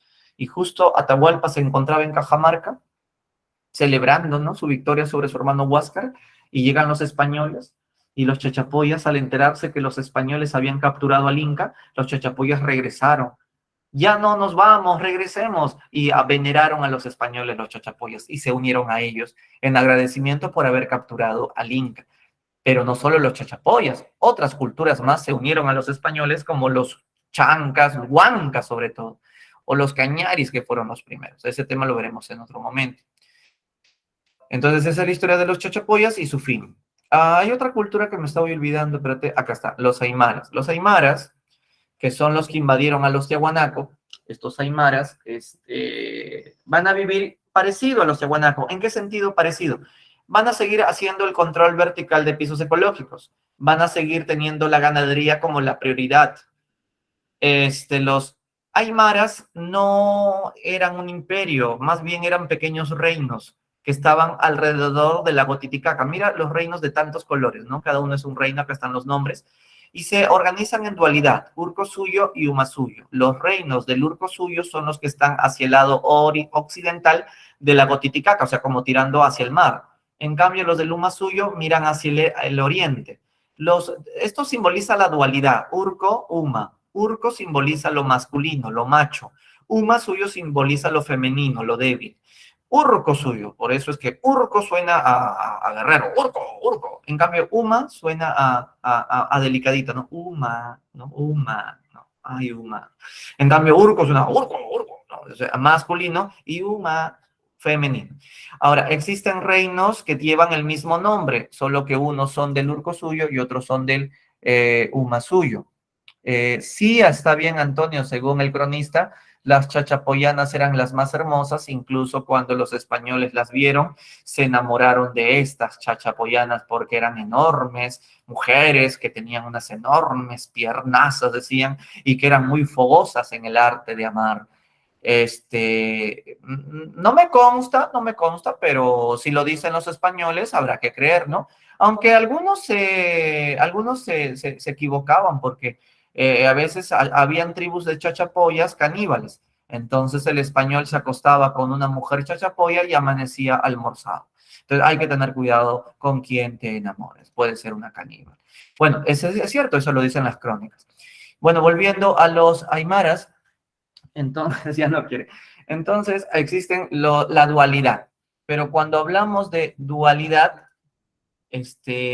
eso no quiere decir que los del Urco suyo solo eran hombres los que vivían en este reino. No, también vivían mujeres, sino cómo se multiplican. Sino que sostienen de que el hombre es el que pesa más en estos reinos del oeste. En cambio, los del Uma suyo, también hay hombres y mujeres viviendo en estos reinos del este, del lago Titicaca, pero consideran que la mujer es la más importante en esta zona. Esto se llama dualidad.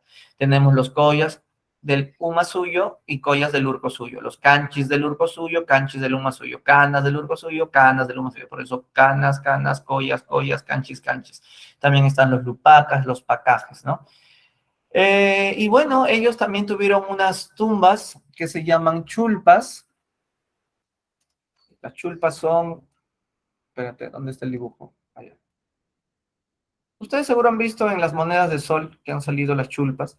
Son unas torres medias cilíndricas. No, bueno, me salió bien feo este chiste dibujo. Y ahí colocaban a sus muertos, ¿no? La chulpa de Siyustani es la que más destaca, ¿ok? Ahora, la pregunta sería, ¿y si los aymaras conquistaron a Tiahuanaco? Y como te dije, los Tiahuanaco huyeron a Cusco y crearon a los incas, ¿quiénes después conquistaron a los aymaras, crees tú?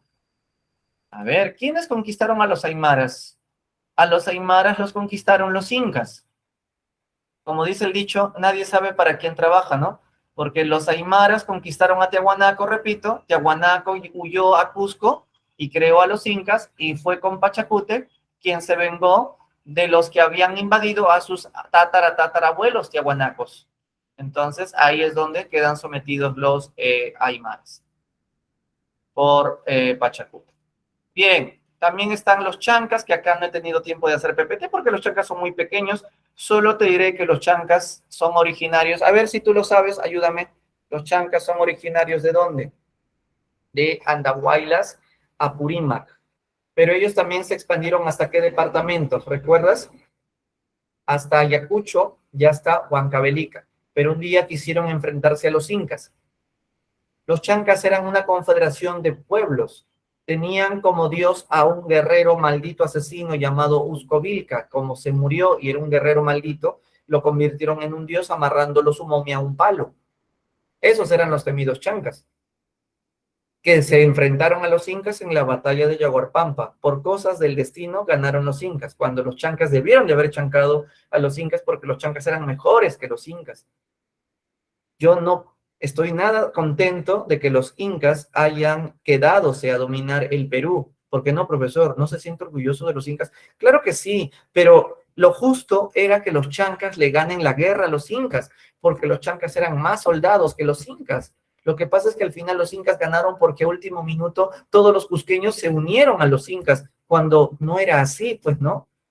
Es como que tú te retes en una pelea ¿no? Con tu vecino que no te cae, y en la pampa nos agarramos, ¿no? 2 contra 2, pero en plena batalla todo el barrio ayuda a tu vecino y al final te revientan a ti bien feo. Así no es, pues, porque habíamos quedado tú y yo, nada más, al final todo el barrio se mete contra ti, entonces no es la idea. Entonces los chancas debieron de haber ganado, pero al final los incas ganaron por ayuda de último minuto. Por eso es que el imperio Chanca debe de haber conquistado todo lo que sería el Tahuantinsuyo, tenía que haber sido el imperio Chanca. Los incas debieron de haber desaparecido del mapa. Francisco Pizarro debió de haber encontrado al imperio Chanca y no enfrentado al imperio Inca. Una pregunta, si hubiésemos tenido al imperio Chanca versus los españoles, ¿los resultados habrían sido también derrota? No lo creo, ¿no? Excepto que tuviéramos la recontramala suerte que en los chancas también habría habido una pelea entre hermanos, tipo Huáscar y Atahualpa, o que los chancas hubiesen sentido traición de los pueblos como a los incas, aunque eso de traición dicen que no se aplica, pero es que ya estamos haciendo ¿cómo se llama? Historia contrafáctica. La historia contrafáctica es bonito, pero a la vez no me gusta, porque ¿qué habría pasado si los chancas hubiesen derrotado a los incas? Los chancas hubiesen también derrotado a los españoles. Hoy seríamos la República Chanca, ¿no? O ¿cómo sería nuestro Perú hoy día? La República Chanca, todo el día chanca que te chanco, ¿no? Las chincas también chanca que chancan todo el día a los chicos, en fin. Mejor no imaginar. Y otra cultura fueron los huancas que son de Huancayo. Ellos son los que más se unieron a los españoles. Hablando de chancas y huancas, ambos creen en las pacarinas, que son lagunas de donde creen salieron. Los chancas decían salir de la laguna Choclococha, los huancas de la laguna Guarihuilca. En fin, eso es lo que tenía que contarte hoy y vamos a la práctica. Déjame compartir la práctica de hoy. A ver, espero. Profesor, disculpe, ¿de qué laguna? ¿Los Huancas? Repito, la laguna de donde decían descender los chancas era la laguna Choclococha, que empieza con Che de Chanca. Y la laguna donde decían descender los huancas era la laguna Guarihuilca, que empieza con Gua de Huanca. Facilito por eso. Bien, vamos a compartir. Profesor, una pregunta. Dime. ¿Cuál dios fue más importante, Huiracocha o el dios Inti? Los dos son de la misma importancia para los incas. Es durante el Inca Pachacútec que decidió que sea considerado el Inti dios oficial del imperio, aunque claro, inicialmente era considerado un dios local cusqueño, el sol Inti. Pero como ya se habían expandido los incas en la época de Pachacútec, él decidió que sea el sol considerado dios oficial y que va a tener el mismo peso y poder y nivel que Huiracocha. En otras palabras, antes de que los incas existan, siempre Huiracocha es considerado el superior. Lo vimos en Tiahuanaco, en Huari, ¿no? Pero cuando surgen los incas, Huiracocha no es que dejó de ser poderosísimo, claro que se mantuvo muy poderosísimo, pero que comparte su gran poder con el sol. Por eso es que tanto Huiracocha como el sol para los incas fueron considerados dioses mayores. Entonces, no hay que uno le gane al otro. Para los incas ambos son mayores en el mismo nivel. Bien, entonces continuamos ahora excepto que tengan otra pregunta. Acá me escribieron las cabezas trofeo, en qué ciudades se encontraron. Marcos, ¿te refieres a Tiahuanaco? Eso se encontró en el Templete, que es una plaza rectangular hundida que le pertenece a Calasasaya, en la ciudad de Tiahuanaco. Obviamente que en Chavín también se encontró, pues en Chavín sería en Chavín de Huántar, por supuesto. Profesor, una Sí, consulta. ya. Algo con relación a la teoría que dio sobre la cerámica. Ujú. Si en una universidad X, por ejemplo, viniese la pregunta, ¿cuáles fueron los mejores ceramistas del Perú antiguo? Mm, ¿Cuál opción debería marcar, por ejemplo? mm. ¿Moche o Nazca? Esa pregunta hace un momento también alguien me lo escribió, ¿no? Sobre quién es más, más bonita la policromía. Y algo de eso les había justamente dicho. Lo que pasa es que si San Marcos se anima a hacerte una pregunta de ese tipo, primero te va a tener que dar muchas pistas para que tú vayas a sacar. Porque si pregunta, ¿cuál es más bonita, Mocho o Nazca? Ambas son muy buenas. Entonces te tendría que decir, desde el punto de vista de la policromía, Nazca. Desde el punto de vista de no dejar nada en blanco, o sea, el horror al vacío, Nazca. Desde el punto de vista de escultórica, desde el punto de vista de expresar fuentes de dibujos para que te cuente su historia, ahí es Moche. Porque los Moche le ganan a los Nazca en dibujos donde te cuentan su historia, sus sacrificios, sus guerras.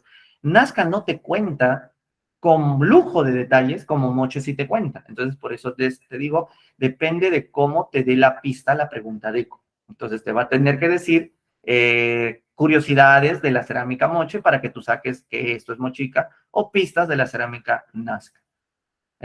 Por lo general, no pregunta San Marcos quién es mejor, quién es más antigua, porque en antigüedad siempre va a haber debate. ¿Quién es mejor? Eso es muy subjetivo, porque para ti puede ser mejor, para otro puede ser mejor. Entonces, por eso es que San Marcos ni siquiera está preguntando cuál es el templo más antiguo de América, y todos dirían, Caral, falso, porque hay mucho debate sobre eso incluso. A lo mucho de Caral te puede preguntar en qué valle estuvo ubicado, que esa fue una pregunta que vino. Entonces, sí, si es que te preguntaran como tú planteas algo parecido a ese tipo de preguntas, sería siempre con esos detalles o pistas extras para que vayas sacando la idea. Ahora sí ya tengo el Word con las preguntas. Empezamos, vamos, pregunta número 1. Ah, perdón, no sé si está compartiendo. Ah, sí, sí está compartiendo. Ya. Entonces, leamos. El centro ceremonial de Chavín de Huántar se ha encontrado un montón de ofrendas que dejaban. Mira, traían conchas, algodón, coca, sal. Se nota que esto lo traían de diferentes lugares. De acuerdo con los estudios, esto evidencia que la cultura chavín, vamos a ver, esto evidenciaría que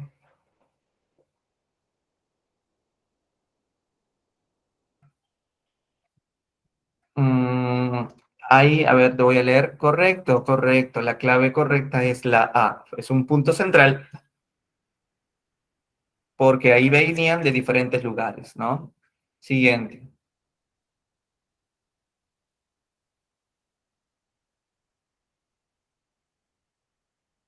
Ajá, si en Chavín se ha encontrado que traían, es parecida a la pregunta anterior, pero de otra manera. Se ha encontrado que hasta gente de la selva llevaban hojas de coca, pero otros llevaban minerales, obsidianas desde la costa sal. Entonces, ¿qué podemos concluir? Que el templo constituyó un centro de...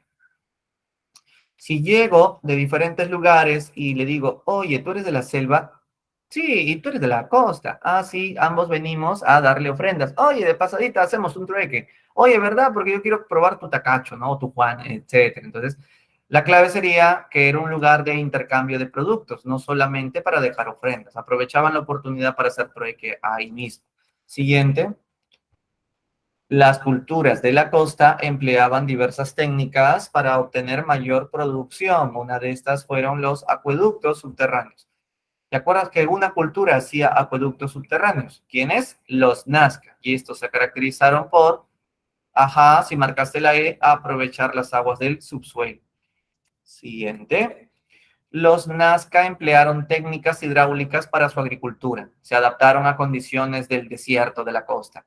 A diferencia de los Moche, que como sabes eran diferentes sus canales, porque solo de los Nazca eran subterráneos, los Nazca desarrollaron muy ingeniosas como, acá no sé si te está preguntando de los Moche o de los Nazca que busques la clave. A diferencia de las técnicas usadas por los Moche, bueno, creo que tiene que ser sobre Nazca, ¿no? Aquellos, cuando dice aquellos se refiere a Nazca o a Moche. Yo creo que se refiere a Nazca, ¿no? Porque dice aquellos, porque si no, si fuera Moche diría estos últimos, desarrollaron otras muy ingeniosas como galerías filtrantes y canales subterráneos. En cambio, los moche era represas y canales. Viendo la imagen de un sacrificio humano, como te presenté en la cerámica moche, podemos concluir que los mochica hacían rituales diabólicos, pero la palabra diabólico no sería aceptada porque no estábamos con el catolicismo aún. Sus reyes eran divinizados, claro. El señor de Zipán fue enterrado como un dios vivo, como un dios, como un rey que a la vez era un dios vivo. Integraron una sociedad guerrera, obvio, con todas las matanzas que vemos en los dibujos. Rendían culto a animales locales. Más que animales locales, era al temido Ayapaé, que tenía forma humana. 2 y 3, entonces, acá. En la costa surgieron culturas regionales como Moche y Nazca, y estos se caracterizaron por contar con, a ver, tanto Moche y Nazca que tuvieron en común.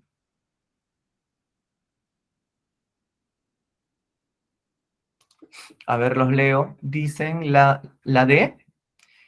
La D. A ver si es cierto. Es correcto. Ambas tuvieron sociedades con clases sociales y construcciones de arquitectura. No marques la A porque faltaría militares también, no solamente fueron teocráticos, teocráticos y militares. Siguiente.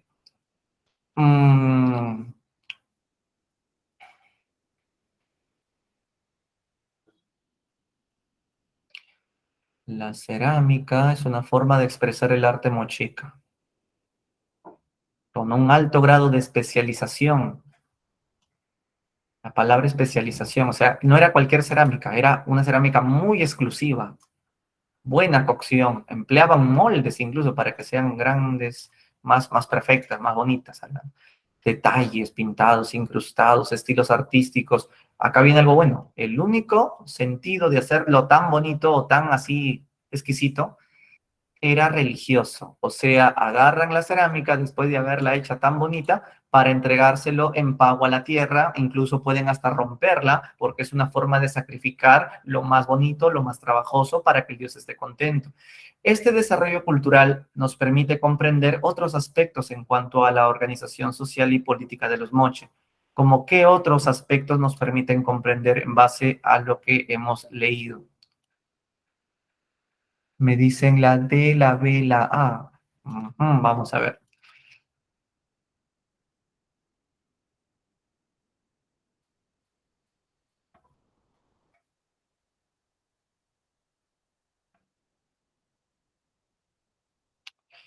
Ajá.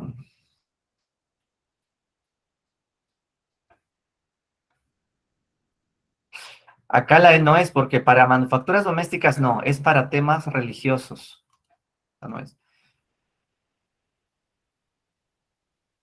Pero estos objetos no eran solo para que lo usen los administradores, sino era para hacer rituales religiosos. Entonces la D no es.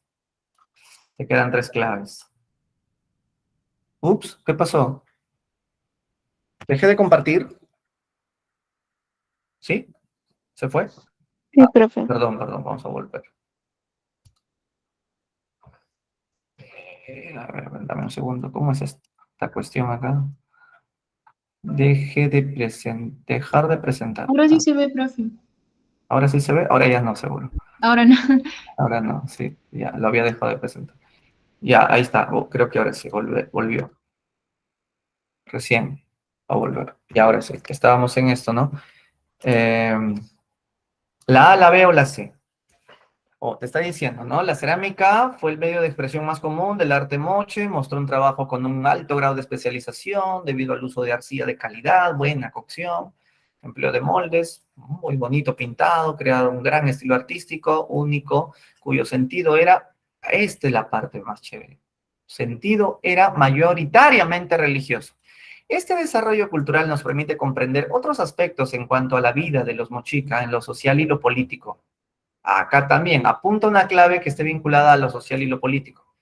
El poder de la élite dirigente para organizar la mano de obra artesanal, en este caso la mano de obra artesanal es la que hace la cerámica, en talleres para bienes importantes. Esta es la clave. Pero, profe, ¿por qué no puede ser la B si usted está diciendo que el objetivo era religioso? Y acá dice la cerámica usada para fines ceremoniales. Lo que pasa es que acá tienes que buscar una clave que tenga conceptos políticos y sociales. ¿Quién te manda hacer ese tipo de cerámica con función religiosa? El poder del gobernante. La élite dirigente es el que tiene el poder para organizar esta mano de obra artesanal en talleres. Se sobreentiende que con objetivos religiosos, porque acá dice bienes importantes. Esos bienes importantes se sobreentiende que es la importancia de la religión. Por eso la clave sería la A. Ahí está el chiste de esta pregunta pendenciera. Siguiente. El control vertical de pisos ecológicos en el incanato, ¿para qué servía? El control vertical de pisos ecológicos en el incanato servía para que puedas obtener recursos de diferentes zonas altitudinales, porque no siempre va a crecer la planta por el frío, te había dicho, ¿no? El horizonte medio se caracterizó por desarrollar ciudades en costa y sierra, claro, Huari, por ejemplo. Uno de estos más importantes fue el que estaba en Cusco, que se llamaba Piquillacta. Los antiguos peruanos se preocuparon por tener chacras elevadas en diferentes pisos ecológicos. ¿Por qué cultivaban en diferentes pisos altitudinales? Sería para que puedas abastecerte de diversos productos sin necesidad de intermediarios. Oye, necesito una papita yunga. Ah, ya tienes que pedirle al mercader que te traiga, no un delivery. No, pues sin intermediarios. Yo mismo lo cultivo en mi piso ecológico. A ver, aquí. Los Wari surgieron, cuando mueren los Wari, surgieron nuevas culturas que se caracterizaron por, bueno, se caracterizaron por tener poquita expansión. El segundo intermedio. En ese sentido sería, uno de ellos eran los Chincha, que usaban moneda. Ahí está la clave. Siguiente. El muyu o espóndilos que tenían los Chincha, científicamente se ha probado que les sirvió a estas sociedades como que les sirvió para saber si el mar se está calentando y estén prevenidos. Era un bioindicador de perturbaciones climatológicas. Cuando se mueren los Wari, surgieron nuevas culturas. Una de estas culturas costeñas fue la Lambayeque, cuya experiencia en orfebrería se plasmó en objetos elaborados de oro, como el tumi. Borra esto, porque no está el dibujo, pero ya saben cómo es el tumi. Entonces, como el tumi. Entonces, luego de observar el tumi, diga usted cuáles son las características más destacadas de estos orfebres. ¿Recuerdas el tumi, que era un cuchillo que representa a Nailán volando? Dicen por ahí la D, el tramado de plata y el espacio creado por piedras preciosas, pero no era de plata, era de oro. Profe, pero usted dijo que en la costa veneran más la luna y la luna está vinculado con la plata. Sí, pero el tumi no es de plata, es de oro, a pesar de que veneraban a la luna. Entonces lo que se ve ahí es a Nailán volando, una figura fantástica, y el uso ceremonial que te dije que le daban al oro. Perdón, ¿qué hice? Ya la fregué como siempre. Ya, ahora sí. Los Chincha fueron conquistados por los incas, lo sabemos. Para los incas, el señorío Chincha, ¿qué les ofrecía? A ver, díganme ustedes. Los incas conquistan a los Chincha, y ¿qué cosa iban a obtener los incas de los Chincha? Sus riquezas, cobrándoles formalmente el tributo, ¿correcto? El intermedio tardío. Hubieron reinos aymaras, 16 reinos aymaras, como vimos en el alrededor del Titicaca. Cada uno de ellos tenía una autonomía. Sin embargo, no eran homogéneos. ¿Qué significa que no eran homogéneos? Que unos tenían más riquezas y otros tal vez tenían menos recursos naturales, lo que produjo conflictos. ¿Cuál fue la principal razón de estos conflictos entonces? Si estamos diciendo que quieren los recursos naturales del otro, entonces quieren quitarle sus tierras, ¿no? Así como cuando Chile, que quería el salitre y se expandió sobre Tarapacá. En lo referente a los Chincha, que se desarrolló en la costa sur, referente a los Chincha, que se desarrolló en la costa sur, los Chinchas se caracterizaron por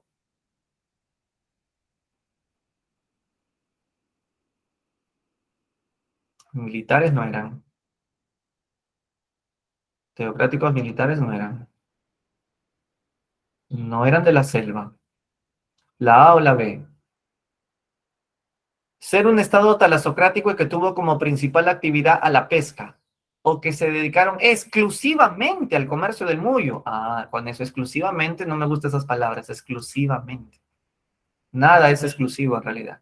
La arqueóloga Chadi y la otra amiga suya indican que Wari fue, ¿te acuerdas que Chadi critica la tesis de Lumbreras?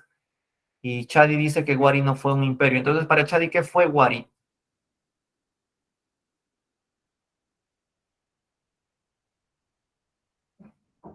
Eran ciudades independientes y los caminos servían para que hagan trueque. Entonces eran emporios comerciales estas ciudades Wari. Durante el Horizonte Medio, síntesis de Cuarpanas y Tiahuanaco, nace Wari. Incorporaron los Wari a Pachacamac, que era el dios de la cultura.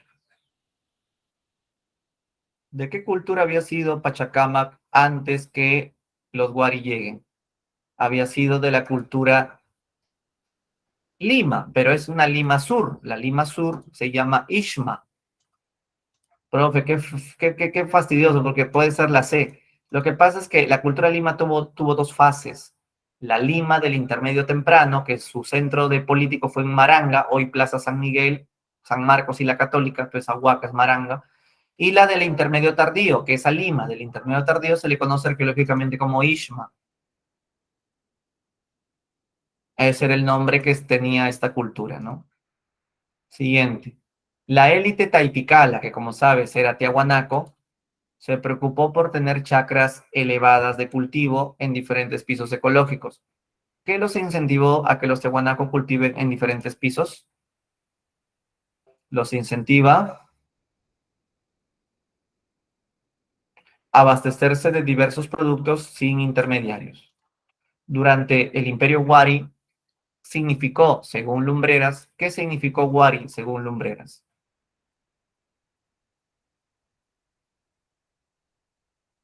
Que es un imperio. Eso significa que integró costa, sierra y selva. Características de los chimú.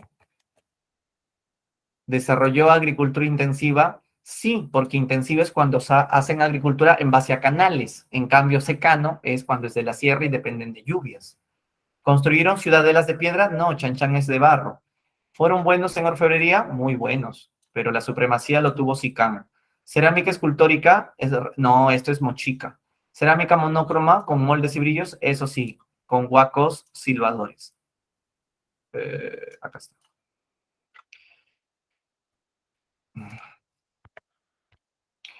En el segundo horizonte, Tiahuanaco estaba en el Collao, territorio climatológicamente no muy favorable. Hicieron agricultura extensiva, tuvieron técnicas que permiten la agricultura en el altiplano y enfrentan los efectos de las heladas. ¿Cuál es la técnica que usaron para enfrentar las heladas? Está fácil. Chacras elevadas, llamadas los guaruguarus. Pero, profe, ¿para la humedad de las plantas? A ver, galerías filtrantes, no. Pachaques, no, eso es de la costa. Canales de regadío, no. Represas, eso es de la costa, sí, no queda otra. Claro, porque el agua está al lado, te da humedad. En cambio, si es un clima seco y encima frío, al toque muere la planta. 12. La sociedad que organizó el estado más importante de la costa norte. Costa norte. Ese es Chimú. Tuvo como principal actividad. A ver, ¿cuál era la principal actividad de los Chimú? La minería, no. El comercio terrestre, en los Chincha era el comercio marítimo. Su principal actividad era la agricultura. La mayor parte de las culturas tienen como actividad principal la agricultura. Profesor, pero también tenían monedas. Sí, pero aquí el primer puesto lo ocupa Chincha, no tanto Chimú. Profesor, pero dice la costa norte. Sí, en la costa norte están los Chimú. En cambio, los Chincha estuvieron en la costa sur. Sí, me he quedado pensando porque, claro, yo que expliqué que las culturas de la costa se diferencian de las de la sierra porque sus actividades comerciales van a ser más importantes, ¿no? Pero entre Chimú y Chincha, la agricultura es muy valiosa, por eso hicieron los huachaques. Por eso dentro de Chan incluso, si bien habían mercaderes que traían cosas exóticas, como expliqué, también estaban los campesinos, los que tienen que trabajar. Por eso cuando te dice actividad principal, comercio terrestre, ¿cuál ustedes hubiesen preferido? ¿La pesca? No lo creo. El comercio terrestre, en todo caso marítimo, podrían haber puesto. Por eso yo lanzo la agricultura. Si hubiese sido Chincha, ahí sí, comercio. Comercio marítimo y terrestre tendría que haber sido. Profesor, ¿y por qué no la pesca? Si está en la costa Lo norte. que pasa es que si bien pescan, incluso usan caballitos de totora, lo mismo hacían los mochica. Y a pesar de ello, los mochica no destacaron en pesca, sino en agricultura. Lo que pasa es que entre comer la agricultura y alimentarte de pesca, mmm, tengan en cuenta de que la agricultura siempre va a ser prioridad porque de ahí sale más variedad de alimentos incluso. La pesca puede ser más que todo complementario. En realidad son distractores lo que vemos acá. Si sería la pesca, habríamos pues encontrado pues evidencias de que hacían comercio a larga distancia o alguna evidencia de pescados gigantes o de diversas variedades, pero no, lo que encontramos son huachaques, canales, represas, ¿no? Entonces todo esto sigue siendo prioritariamente agrícola. Esa sería la idea. Terminamos, uy, ya el tiempo se nos fue, vamos por un par más.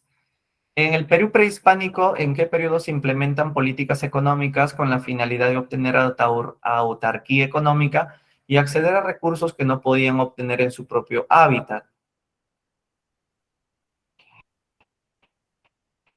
¿Qué es autarquía económica? Tú mismo puedes tener tus propios productos, o sea, agricultura. Autarquía económica, pero también te dice acceder a recursos que no podías obtener en tu propio hábitat. Eso te habla del control vertical de pisos ecológicos y eso es Tiahuanaco y Guari, horizonte medio. Ah, la última. Decae Guari. Cuando decae Guari surgen nuevas culturas que se caracterizaron por, las nuevas culturas se caracterizaron por ser del intermedio tardío. Ah, creo que estaba repetida, ¿no? Ah, lo siento. Entonces, aquí era el uso de las monedas. Ah, ya, bueno, lo importante es que hemos puesto variedad de preguntas para todos los gustos. Bueno, ¿qué día tienen clase de HU? Confirmen. ¿Qué otro día tienen con el profe HU? Los viernes. Ah, los viernes de 8 a 10. Ah, ya, entonces tenemos clase viernes y sábado, ¿no? Ya, entonces nos vemos el próximo viernes con Historia Universal. Hasta acá. Entonces, vayan leyendo, por favor, los capítulos de la próxima semana. Chao, los dejo. Nos vemos.